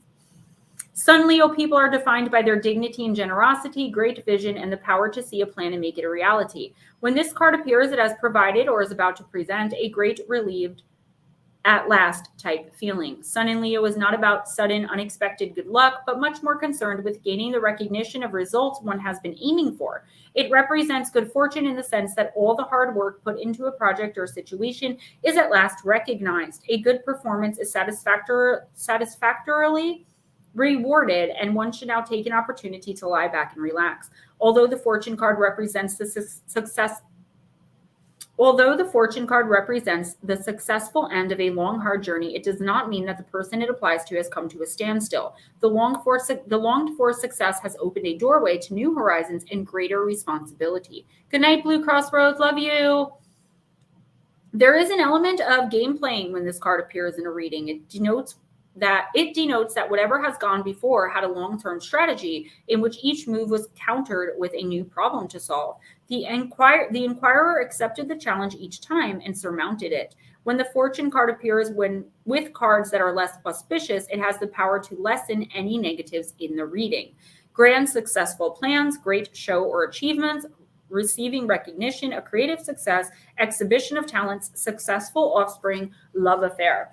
Miss Lara, I feel like this is telling you that you have done what needed to be done again and again and again. And you went above and beyond for everyone, including yourself, again and again and again. The universe is like, you know what? You can come out of this dark night of the soul now and really start thriving even more so. I see you gaining recognition possibly this week for something that you've not only been working on, but that you've kind of been looking forward to. Like, I can't wait for an opportunity to do this. That opportunity is coming in this week, and it's coming in strong and powerful, and you're going to do an amazing job. You're going to get the recognition you deserve. And I truly believe that doors are going to open for you, like say coming on our show, and then someone offers you a hosting job on another YouTube channel where you make money. You know what I mean? Like something like that. It doesn't have to be about us. I'm just using that as an example. Something that, you know, you've kind of always wanted to do. You finally have the opportunity to do it. And then because you did so well, the opportunity to do something even better in that same area comes in quickly, like within the next month. That's what we're looking at. All right, Crave Dog, I'm going to read for you, and then we are donezo. Oh, that's not nice, Ghost Dragon. And that's not true. Remember we watched that show about the serial killer who got rid of all those old people and you had to buy her grandma a Derringer? Yep. We're just sitting on my bed like, weird. Why do people act that way? He's like, I had to buy grandma a Derringer. I was like, wait, what happened? All right, Crave Dog. 45. Crave Dog, are you still here? I hope so, because I'm shuffling for you. Is there anyone we have to put at the end and give a thing to, or are we good? Unless you want to pull for me. Yeah, I can pull for you. I'm just asking, like, I don't know if we if have I to should put let you. It's been a weird day, so he's here. And go Crave ahead. Dog, you're welcome so much. All right. Well, Ghosty, I still have to give you your January reading. Well, we'll just wait for that. That's fine. No, I'm going to do a card for you tonight. I was going to say do you a card. But we can also do the face-to-face because I could just do that from upstairs. It doesn't have to be like right here. Yeah, that's whenever. I'm good. All right, Crave Dog, you got card number 12 in the Wisdom of the House of Night, and it is the card of conclusion. So something finally ending. This is the time of endings and new beginnings. Drawing this symbol indicates that you have come to the end of some experience in your life and are about to enter a new one. Don't resist the conclusion, for endings are important experiences and will help you build a stronger foundation for your next adventure. This is also a warning to get all the facts before you draw a conclusion of about someone. You can't know the whole story if you haven't read it till the end. Remain open even when an ending is final or a conclusion is correct. This is a sign that a new story is about to unfold. And I love this card because it has chapter 1 and then it has the end, right? And all the pages in between are blank because Crave Dog, that's for you to fill in. You know, what's your next chapter in life? The universe is saying they're offering you blessing. The universe is offering you blessing, abundance. It's like, what do you want? Here it is. Do you believe that?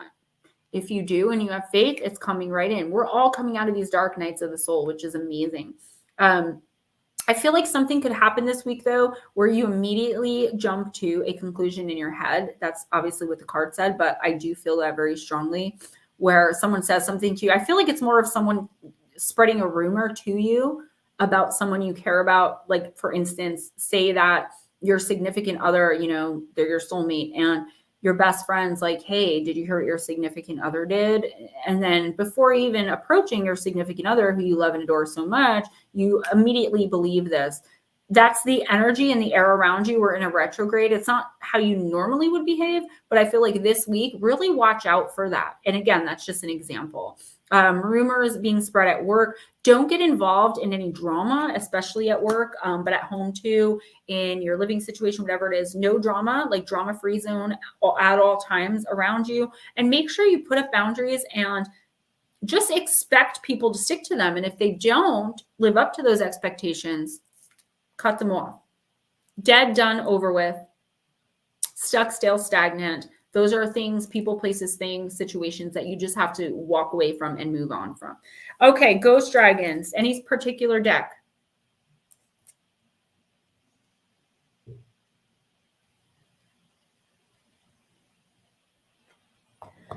I'm going to use the Oracle of the Radiant Sun because I want to get done. I have a lot of work to do. I was typing in your stuff. No, that's okay. I just want to get done. Is there another deck you prefer? No, you're good. You're good. I always let you pick anyways. Not because I don't love being here, just because I have a lot of work to do tonight. I know you so do. Probably not going to end up doing any of it, and I'm going to put it off till tomorrow. But tomorrow I plan on getting up very early, bright and early, and putting in a third full work day. I've been working all day today, all day yesterday. I feel like 7 hours of writing yesterday. Like 3 hours of writing today. I didn't do nearly what I wanted to get done today. Well, you got up and ran too. Yeah, I had some errands to run with Mom. She's not feeling good. Nope, too many. All right, come on.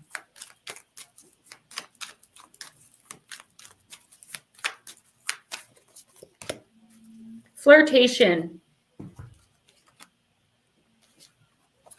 That is the... Come on, where are you? Venus and Sagittarius. That's an interesting placement. Interesting isn't the word for it. Sagittarius men scare me. I don't know any of them. I don't know any people that. My dad, that's why. They freak me out. Sagittarius women, I'm okay with. Deirdre, that comes in sometimes. She's Sagittarius.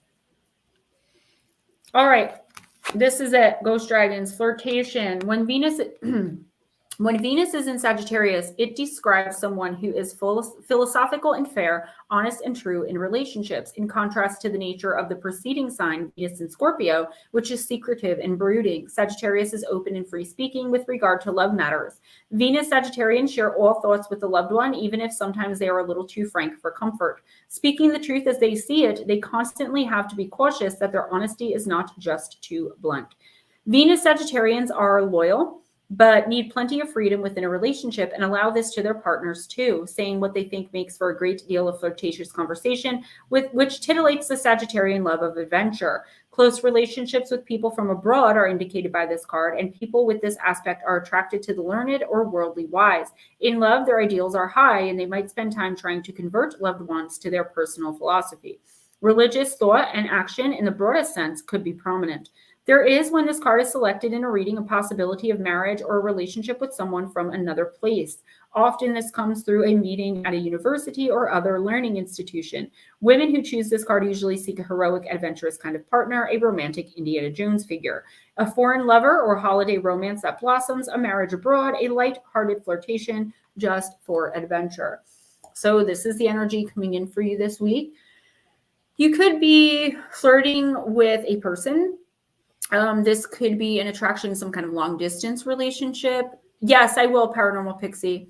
But it can also be flirting with an idea of something as well. And I think it's both. I think there's a person here, and I think there's also an idea here. You've been kind of flirting with it, for lack of a better term, and to stay in tune with the card, for a long time.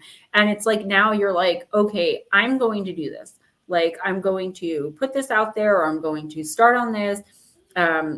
There's still some like procrastination, some conflict, some inner conflict about it. But I feel like you're getting to the point where you're just ready to be there and be content there and be okay there. I don't feel like that's coming in this week where like you're like, okay, this is it, this is what I'm doing. But I do feel like the idea has been there for a while, and you're moving ever so slightly closer to the final outcome that you're looking for. I was told the other day, take it step by step. There you go. All right, guys, don't forget to check out the description box. All 3 of my books on Kindle and paperback, including the new one, Shadow Entities, Sleep Paralysis, and Beyond. Kindle and paperback, I think I said that already. The links on Amazon in the description box. If you want them signed, or for anything else, like purchases of my merch, my manifestation intention sprays, my crystal packets, my spiritual helper boxes, my little love Valentine's boxes that I'm putting together. They're just super cute, and they're not really, they're like, there will be crystals, of course, there'll be sprays or rollers or whatever I decide to throw in there. Anyone who's ever received one of my boxes know they're very random. Even if you purchase one, I kind of flow with your energy. Anything else should be in the description box, guys. Hit me up, GemmaJadeParanormal@gmail.com. Please consider donating if you haven't already to my PayPal or Cash App, my Amazon wishlist gift link. And there's little things of merch on the Patreon now. I don't know even what they are. I remember making them kind of as a joke, but I didn't think Patreon was actually going through with them without even reminding me. They're cute little pictures. Do you want me to show one? I have it. If you have it handy, yes. I kind of put this together when Patreon was like, we're going to offer merch, but I expected them to remind me they were doing it and give me the option. But they didn't, but it's okay. So Steven got one. I don't know which tier he's on. I have to ask him. What tier are you on? I was at $20. So this is probably the $20 tier. And you also but get I went to 10 because it kept screwing it up. You get an automatic free personal intuitive oracle reading from me as well. Is that what that was? I was like, did you get that developed? Yeah. Oh, it's even got the date on the side, or my finger's covering it up here. See? That is awesome. Yeah. It's a little picture. It's not very big. See, it's not very big. But I'm going to have a frame made for this. That's embarrassing. I didn't really think they were going to say this. Okay, guys, so you get a picture of me. If you want, I'll sign it for you. It said a portrait picture. I'm like, when does she do portraits? And then I was like, playing around all those selfies. In the middle of the night, and I was like, oh, I have some selfies. I think there are some t-shirts and stuff like that in there too, depending on the tier. All right, I love you guys. Love, light, and be blessed. Blessed be and blessings. Yeah, be kind to each other, be kind to yourselves, and make sure others are kind to you as well. Don't accept anything less, okay? I believe in you. You're worth it. You can do it. Just have faith, all right? Bye, guys. I went like this and waited because that's what I do when I film videos. See where my mind's at?